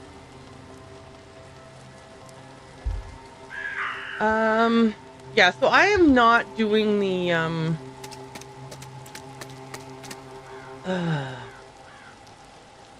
not doing that, the treasure map properly. Oh, is this someone I haven't spoken to yet? Yes, Mr. Hunter! Oh, I'm so excited. Well, a new guest. You made your way here without my help, then? I did. You be the stable master, I take it. Aye, groundsman too. I trust your trip was a pleasant one. Is he who hired me? I've had worse. The roads out here are more robust than back east. Pleased to meet you. What should I call you? Ah, no, a conversationalist. I wasn't expecting that. If I'm spoken to as late as about that damn séance. Hunter, sir. Dara Hunter. I'm pleased to meet you too, okay. Though I didn't get your name. Dara. Okay. It's Declan Ward. You're against the séance, then? No, not really. I just worry about her getting hurt. Then, you. The guests, I mean. Everyone. Anyone. Anyway, Mr. Ward, what can I do for you?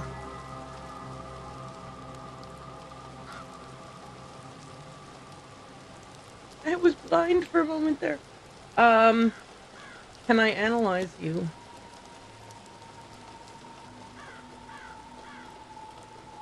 The gloves, I think? Scent of oats and sugar. I suspect he's got treats for the horses in his pockets. Oh! Outdoor working clothes. Sturdy working clothes and well worn in. He must spend a lot of time outside. I mean, duh. Oh, his tie. Silk scarf. His fine blue scarf seems at odds with the rest of his attire. I mean, he's got to have a nice thing, right? Why do you have nice things? Dara. Tell me what you know about Evelyn Dean. Have you met Miss Dean? I have. Oh, sorry. Don't let me do that. I have. Oh. Doesn't do well to speak ill of the guests. Was she a frequent visitor to the manor? Can't say for sure, but in the 3 years I've worked here, it was my first time meeting her. And the last, I expect. Okay. Observations? Oh, right, we can ask him about this. We'll ask him about it, and then we'll ask him about I think we also have a note about the ingredients that were in his thing. I found this on the grounds. What do you make of it? Did you now? Well, it wouldn't do much good just lying about. It'd need to be hidden somewhere close to the person it was intended for. At least I imagine that's how these things work.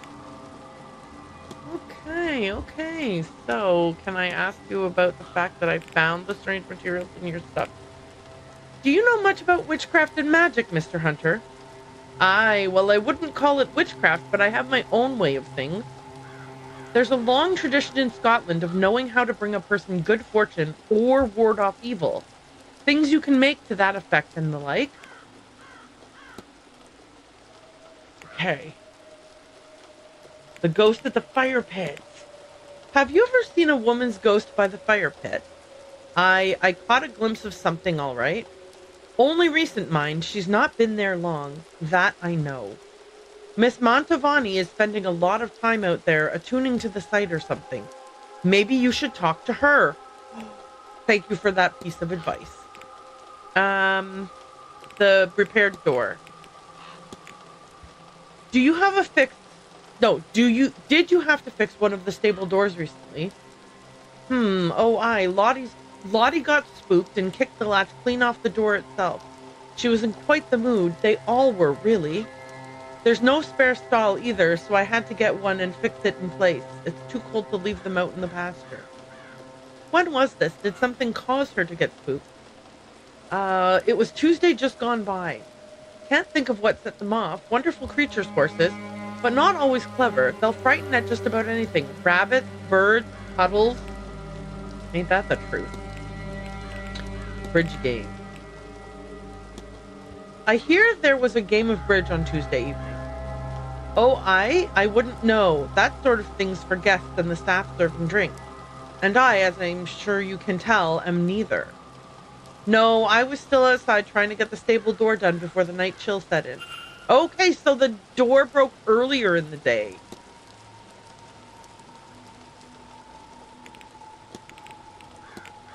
You knew Miss McLeod before this event? Aye, Mr. Ward, I did. From a previous posting, I worked for her family. Known her since she was a bairn. She's like a daughter to me. I've always done my best to look after her when others couldn't.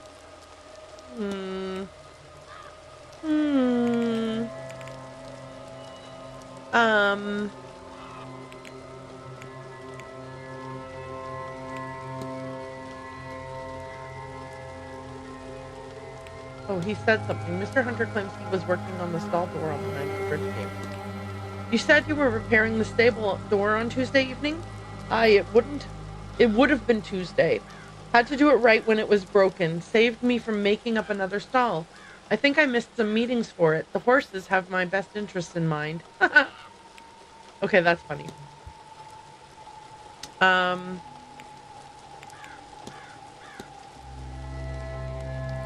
Let's ask for his timetable. Do you know how you're going to spend the weekend? You know what they say, no rest for the wicked. I'll be tending to the horses most of the morning and working the garden in the late afternoon. Thankfully, Mr. Varley doesn't need me for the ball tonight. Then tomorrow, we've a delivery all morning, so that will have me down in the basement to unload. But I have to tend to the gardens for a little while at 11 a.m., so I will step out for that. Then I might see about getting a moment or two to rest below decks before the séance goes on. I need to know how to get into the basement.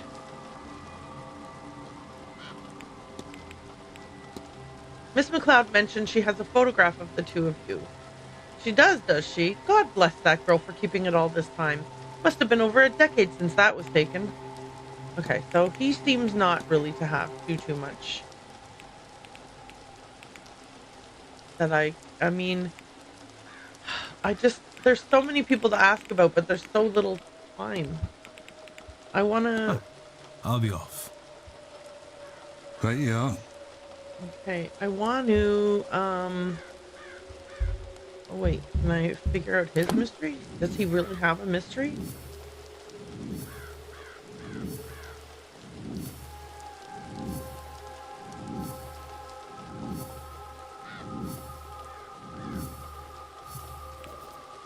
Okay, bundle of horsehair and twigs. Blah, blah, blah, blah, blah. Yeah, I don't have the opportunity to even start to make a profile. Okay, cool. Good enough. Wait, blackmail letter? A letter from our missing Miss Dean threatening to blackmail Miss Ivy McLeod regarding her relationship with her chaperone. Oh, did I never discuss that with them? Well, that's a mistake that I made. Because I was so eager to get out here and...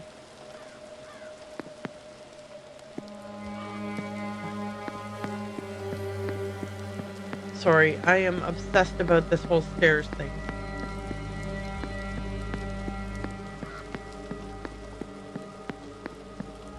I want to go to the fire pit. I want to see if I can get to the bathhouse. I want to do everything.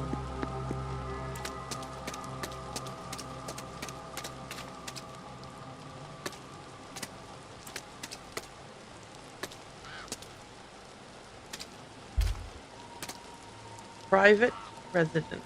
Firmly locked. Yeah, you can't go there. Okay, so we can't do that.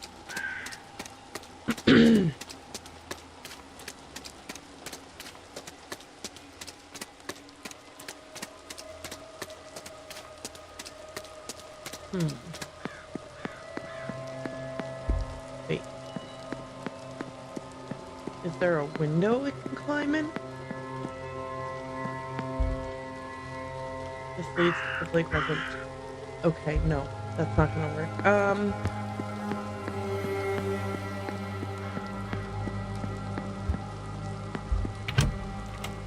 What about out the door? Okay. Here.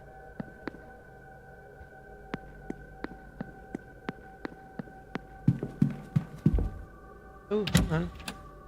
Can I get the atrium key from in here? Brass key used by the staff. It should open any of the bedrooms leading off the atrium. I'm sorry, I'm a little bit more interested in this. I can use this to open Mrs. Erickson's, Miss Barbosa's, Mr. Toussaint's, and Miss Montavani's and Mr. Scarrett's rooms. Gimme, gimme, gimme. A rough stone cross. Those reddish stains are rust? At least I pray they are. Otherwise, I'd need to ask why it's lying amidst the housekeeper's effects. You would have to ask that.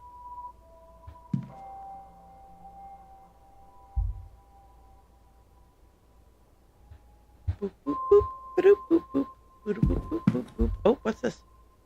Some toys, presumably Walter's.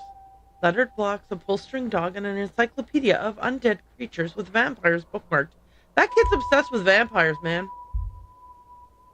This stagnant water is giving the room a foul odor. Why would they leave stagnant water? Like, they're so fastidious here. Enough cleaning supplies for a few months. Wheelchair? A wheelchair? Who does this belong to? The wheels are worn, but the seat itself looks new. Perhaps it's been refurbished. A note. A note that reads, "Where did I leave that damned Bible?" Then a follow-up note. Of course, I left it handy for Mass on Sunday.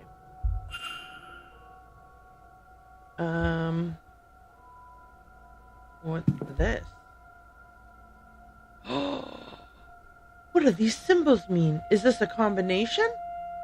I mean, yeah. Okay, I don't know the combination though, so let's hold off on that.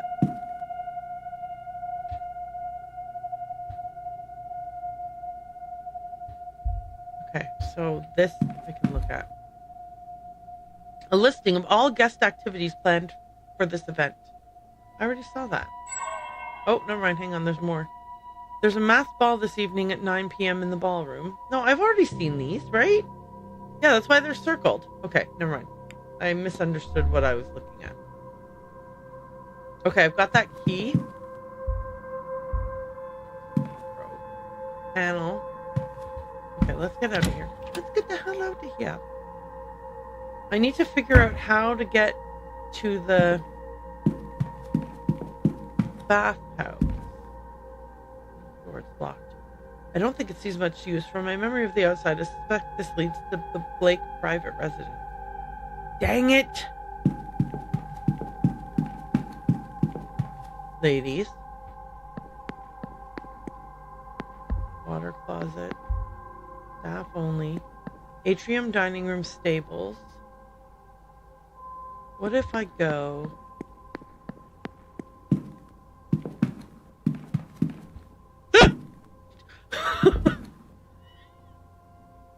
Never mind, it's Miss Hisham, everyone.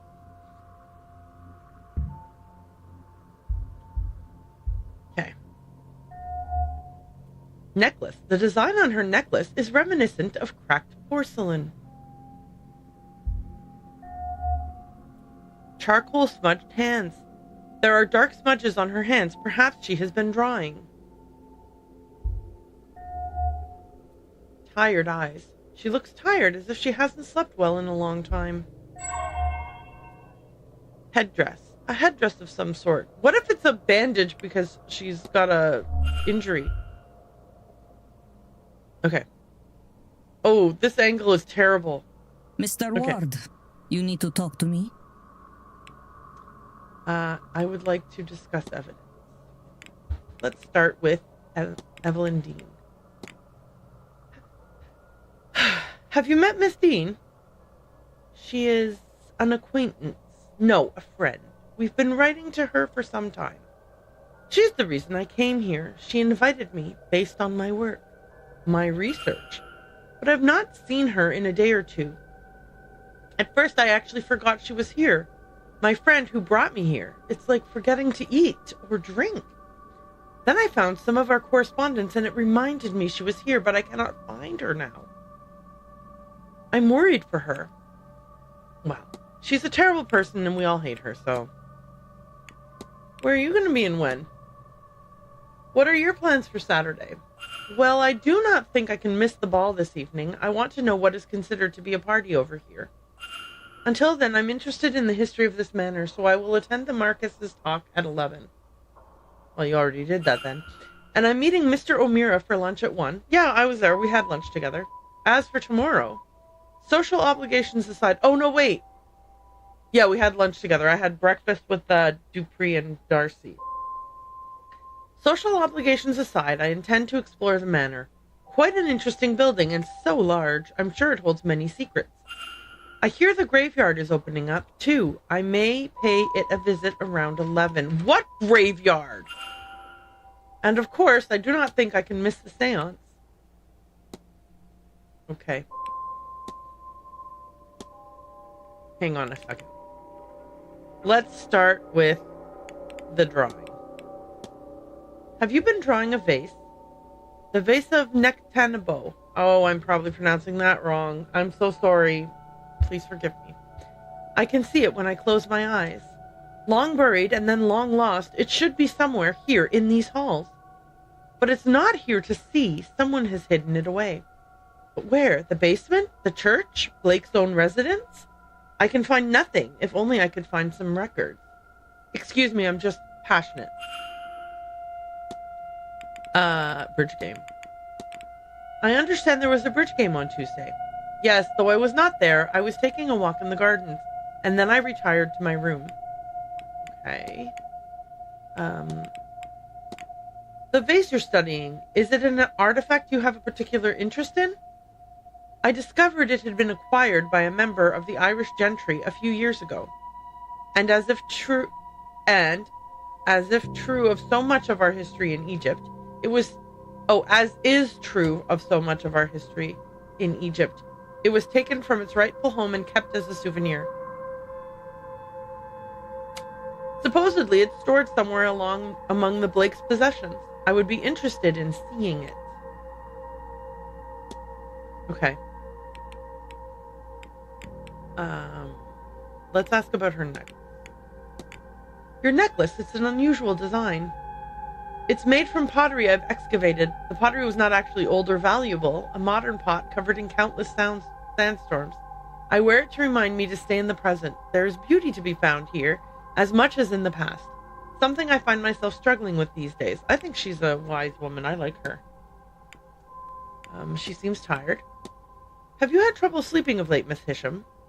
And if I have, it's a strange place where up is down, down is left, and God knows where right is. Is that not to be expected? I've not slept properly in some time now, maybe even before I came here. Yeah, her memory is being impacted? Your headdress, Miss Hisham, does it carry any significance? It's a Tara. I don't know if it's Tara, you know. Headdresses are a symbol of my faith and devotion as a Sunni Muslim. I am thinking perhaps you do not get so many of us over here.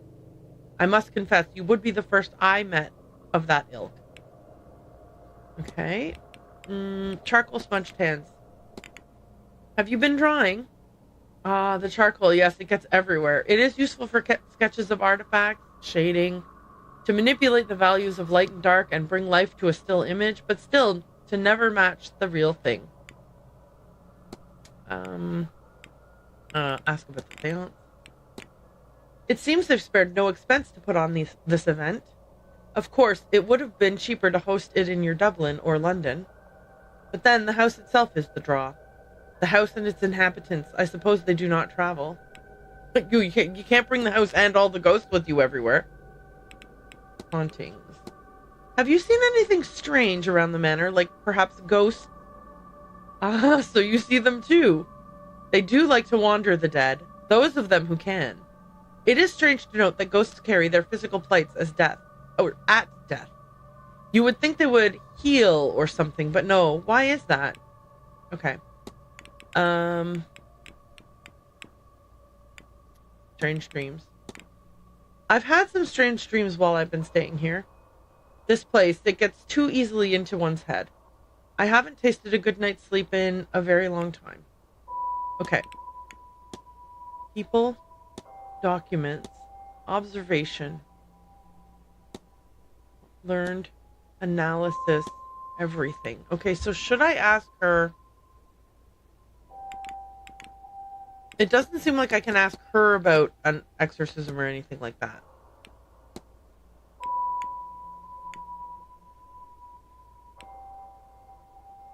Who had soul jars in their room? Oh, right, he did, right? Because he was trying to catch them or something. Does the term soul jar mean anything to you, Miss Hisham? Well, it's not technically my field of expertise, but they are jars used to capture the essence of living beings. Not all of them, of course. Soul jars were part of funeral rites in the East, and no real-world effect. But I suspect here you are asking about the magical type I outlined.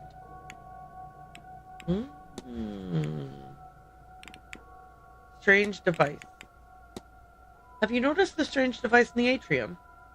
Eventually, I did notice it under the stairs until one day I saw a few Eventually, I didn't notice it under the stairs until one day I saw a few guests gathered around it. They had noticed its gauge increasing and were wondering why. I did not care, so I left them to it. I do like that you're not obsessed with everything. Strange occurrences. Have you noticed anything strange happening around the manor? Unexplainable phenomena? Does everyone see such things then? I thought my eyes...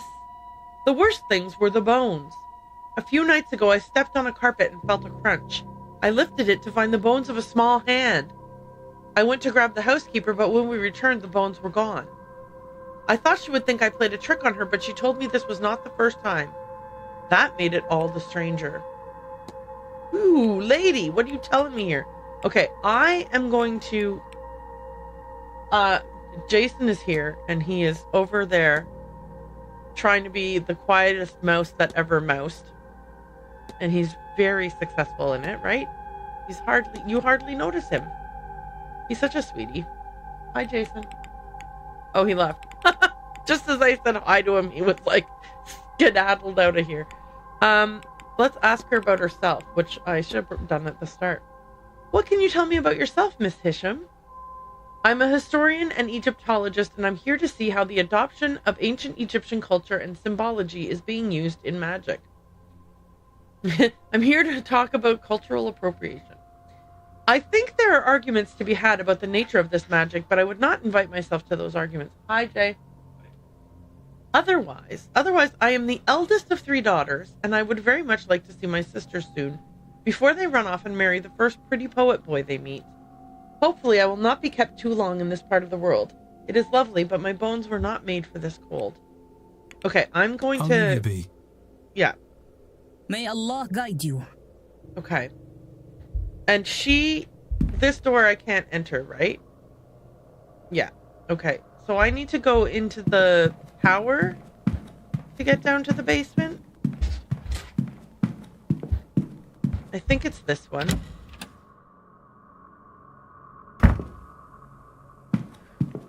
Everything here is so scary.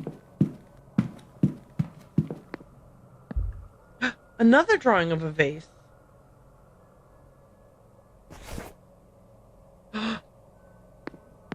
Oh, that's right. This is where I found the... Okay.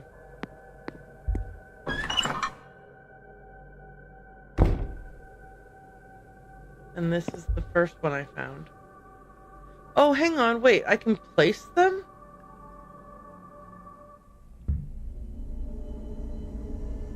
Oh, I can place them together. Oh, so that they're not alone anymore.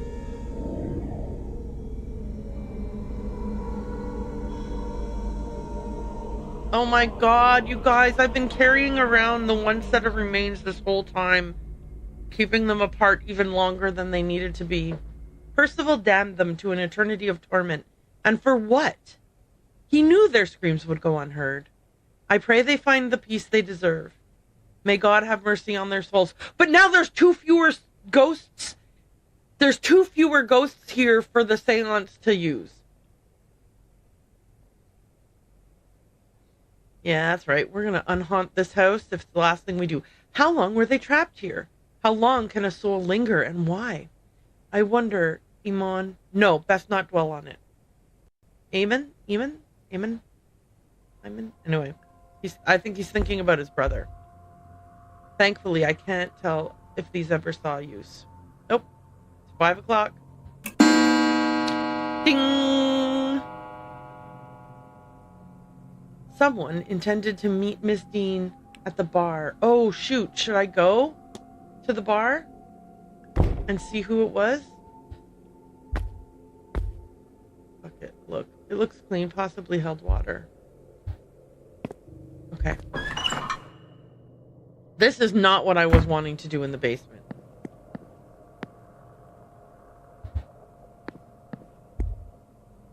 Okay. I can't go. Let me go to the bar. Why do you look so creepy? Percival Blake, the 4th Marquess of Doon. A nasty looking character for sure. Yeah, and he was also mean. Oh my gosh, his suit has a sigil shape on it. Dang.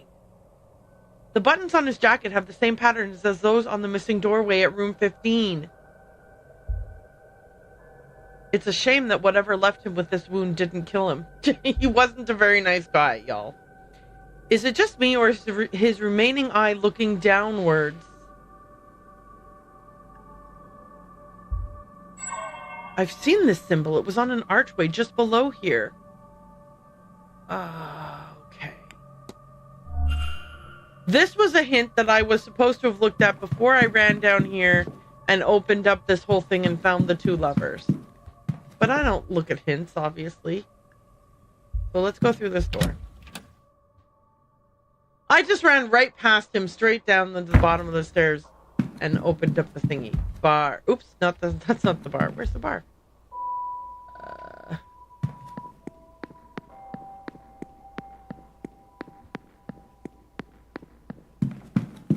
There it is. All right, who's here to meet Miss Dean? Is it you? Thank God, I wanted to talk to her anyway.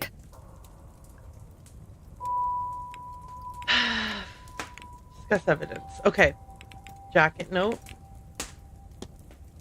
Miss Lau, did you write this note? What business do you have with Miss Dean?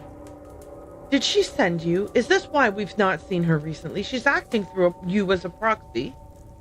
How many others is she blackmailing that she needs to hide behind a goon? I'm not a goon. I'm an idiot. You're not working for her? I've said too much. Please excuse me, Mr. Ward. Don't you dare run off on me, lady. Shit.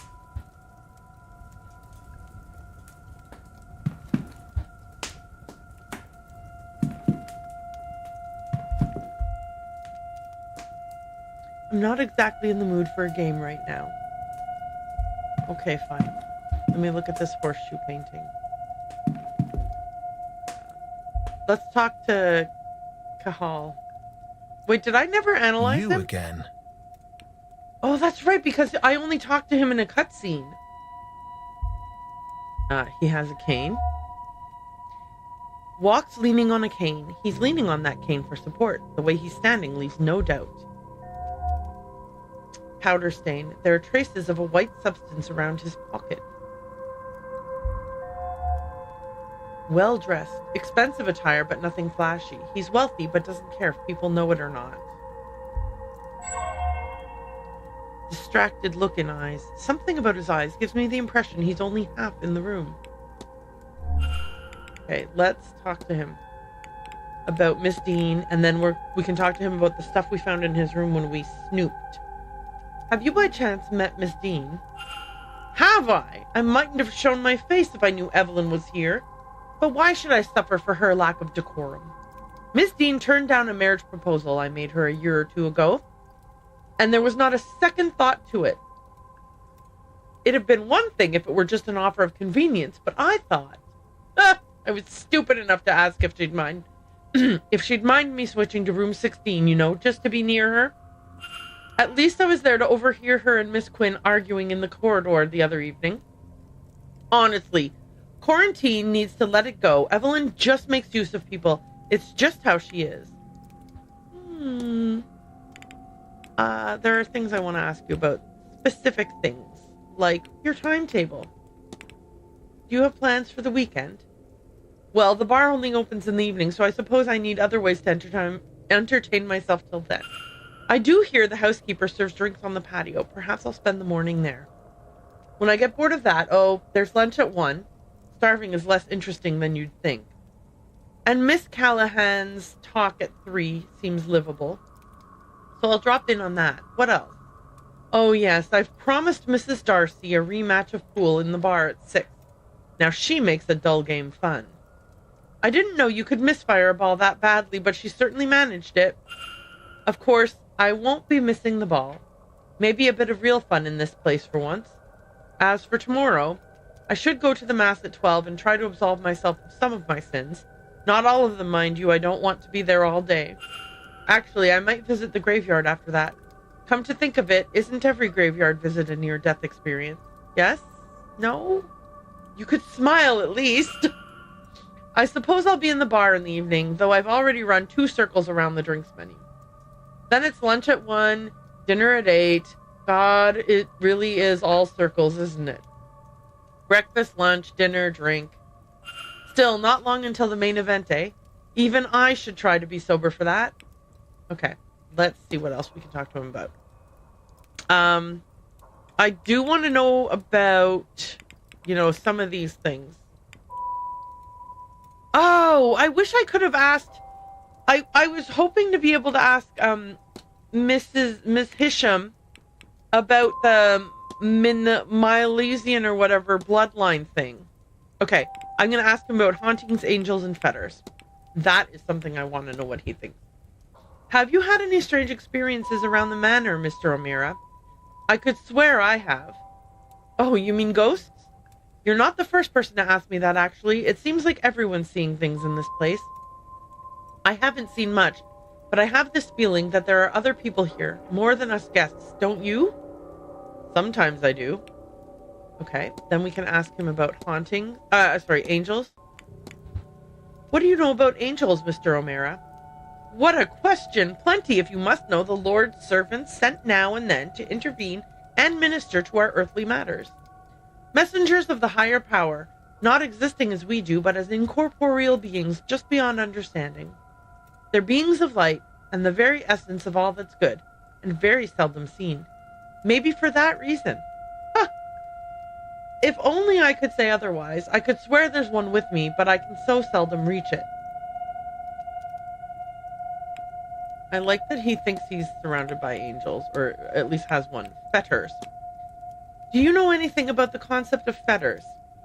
Well, not as much as some of the others might. I'm not much for that discipline, but I believe they're the things that hold ghosts to this... Ghosts in this world. I suppose that's why we call them fetters, named for the old shackles used to transport prisoners. Okay. Thank you for that. Let's ask him about himself. Did I ask him about himself? Not yet. Okay. You're a dub like myself. True enough, I'm from Ballsbridge. A bit less like myself then. What's a well-to-do kid from the south side doing here? Well, I've an interest in this kind of affair, and as you say, the money to attend them. Not that I'm old money, Mr. Ward, or of some ancient grand heritage. It just so happens my grandfather was a very wealthy man, and my father after him. And now, here I am. Generally disappointing them both, I suppose. Okay, now we can ask about what we observed. Distracted look in eyes. Do you have something on your mind, Mr. O'Meara? You seem distracted. I always do. Don't take it personally. It's not a comment on the company. Not right now, it isn't anyway. I just know I've always had this look, I think. He's well dressed. I wanted to compliment you on your clothes. It's fine attire. You noticed, did you? You've an eye for it, then. It's not nearly so showy as I could get away with. But who's to care? Not me. I'm the one wearing it. Once I like what I'm wearing, I don't see much point in showing it off. There are grander things to be concerned with. Okay, I'm going to ask him about the drugs. Are you aware there's a stain on your pocket, sir? Oh, so there is. That must be soap? Dude. Walks leaning on a cane. Your cane? I hope it's nothing too serious. Oh, I was showing off while horse riding. What was I going to do when the mare spooked? Scared the daylights out of everyone, but I came out of it all right, aside from this. With luck, I'll be shot of it eventually. Okay. Was he the one... Did he have laudanum in his room? Do you use laudanum... Do you use laudanum often, Mr. O'Meara? Are you about to tell me you're a doctor? You're not my doctor. My doctor is sick of me. It's a bad habit, I know. But I'm not here to be cross-examined. I have some dangerous pastimes. Injury is to be expected. I'm not going to bug you even more. Soul jars. Do you know anything about soul jars? Practical magic and artifacts isn't really my sort of thing, but actually, as it happens, yes. They're used for holding, well, souls, life essence, and what have you. Damned hard to find, or so I'm told. Okay, and,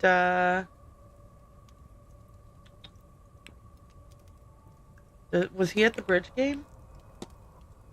Did you attend the bridge game the other night? The bridge game? That was Tuesday. I did not. No, I was elsewhere, in my room, praying, I imagine. Yes, that would have been it. Angel sketches. Do you believe in the concept of guardian angels? Very much so, and I'll tell you why. I've seen mine. When I had the accident that gave me this cane, I witnessed it in the peripheries of my vision. My own guardian angel. Oh, so that's why he keeps trying to have near-death experiences. Okay. And I've seen it since. I even know its name. Well, sort of. I found allusions to it in dreams, old symbols burnt into my mind. Surely the angel put them there. Who else, after all? Just, if I could translate it, I could call it here. I know it all sounds a bit, well, crazy, doesn't it? That's faith for you. Okay. Well, now, I want to ask him about strange dreams. I could swear this place is giving me the strangest dreams. Really, I haven't noticed anything like that. I don't think so, anyway. What's a strange dream when your dreams are always strange? But I can see how this place could inspire them. It's just that something doesn't feel quite right here. Or maybe I'm just hungover? Enochian magic? What do you know about Enochian magic, Mr. O'Meara? Oh, you've been talking to people, have you?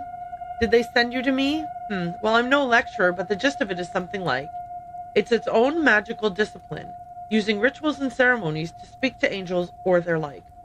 It was all developed some time ago, and it does work. Not so often as I would like, but you make do. Angels don't speak our language exactly, which is entirely another thing, but there are ways to work around that. It's almost enough just to have them answer. Almost, but they don't stay for very long, I would know. Okay. Strange occurrences. Have you noticed any strange events around this place? I would say so, and I don't think I'm the only one. I've heard people talking about it. But as for me, I had a glass of water by my bedside the other night, and I woke up in the night to find it boiling. I sat and watched the entire thing evaporate. I didn't feel scared or any of that. Not with my guardian there. When it was done, I went back to sleep. The next day, I thought I'd dreamed it, except when I woke up that next morning, I found the glass empty, cracked, and blackened. Yikes. He's here for the séance. What brings you to the séance, if I may ask? Well, aside from there not being much else to do at this time of year, the séance, of course. I don't have anyone beyond the veil I need to talk to. I'll leave my dead in peace. But this place is changing around us as Halloween night draws near. The veil is thinning. That's all I have need of. Who knows, it might even be interesting, though I won't hang my hopes on it. That is an interesting take. I don't know, maybe he saw the shadowy figure. He saw Evelyn acting drunk outside her room, heading towards the right. I saw a shadowy figure stalking the grounds, twice the height of a man. Would that description mean anything to you? It doesn't mean much to me. Angelic beings are creatures of light, radiant and pure. I suppose the natural conclusion would be that you have something less heavenly on your hands. Okay, I don't know what else to ask him about, because I'm not sure if anything else is really super relevant to him.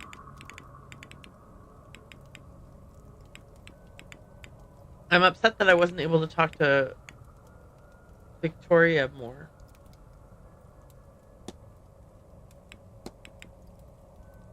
Benign.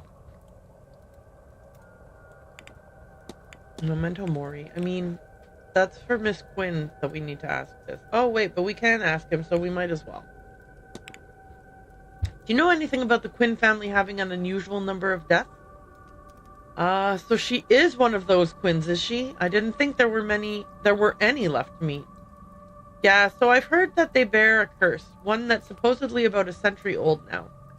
It's done most of them in, I guess. That explains her scars. She's very serious for one whose cards are marked. I'd be enjoying my final days.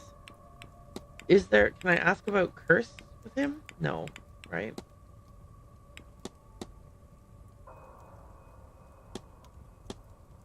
Okay, I don't think I have anything else I want to ask him specifically just yet.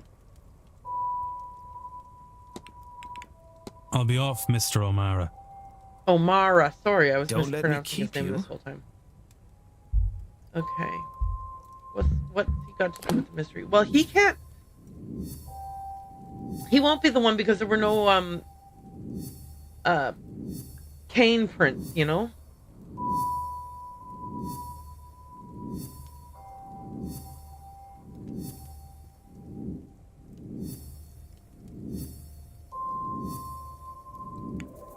Okay. Can I do a... No, I can't. Not for him. Oh, wait. Profile. Yes, I can. Oh, not yet. Okay.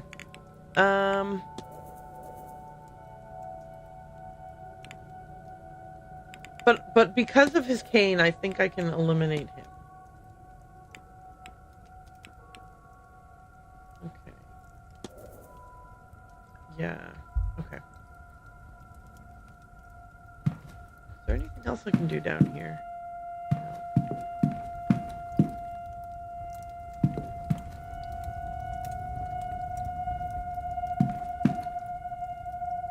Oh, wait.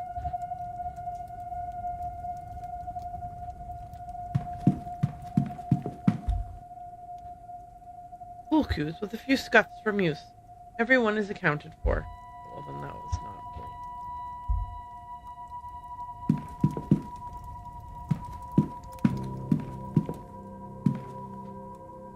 great. Okay, this is the events.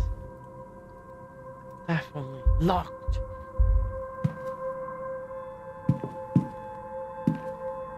Okay, there's a dartboard here that I can look at. There's a few darts abandoned on the board. Okay. And a book. A copy of Sheridan LeFanu's Carmilla. Some of the pages are stained red. Good heavens. Okay. Okay. I'm going to snooze this. Because I am thinking that I might want to call it a night for today. And I was planning to stream again tomorrow. So Fridays I like to stream sort of midday to early evening, because then on Friday night we do date night and we go out for dinner. So I will tell you that I will probably be back here sometime between 1 and 2 tomorrow afternoon, and I will probably stream till about 5 or 6, depending on how things go. So if you want to join me for continuing this game, that's when I will be back here. And obviously there'll be like a replay and a VOD and everything. So if you can't make it, but you do still want to watch, that's fine too. So thank you to everybody who joined me today, whether you were chatting in the chat, which was very much appreciated, or if you were just lurking, or if you're watching this as a replay in the far-flung future. I'm grateful to all of you for everything. I'm going to say goodnight to everybody on YouTube right now. Good night, everybody on YouTube. Bye.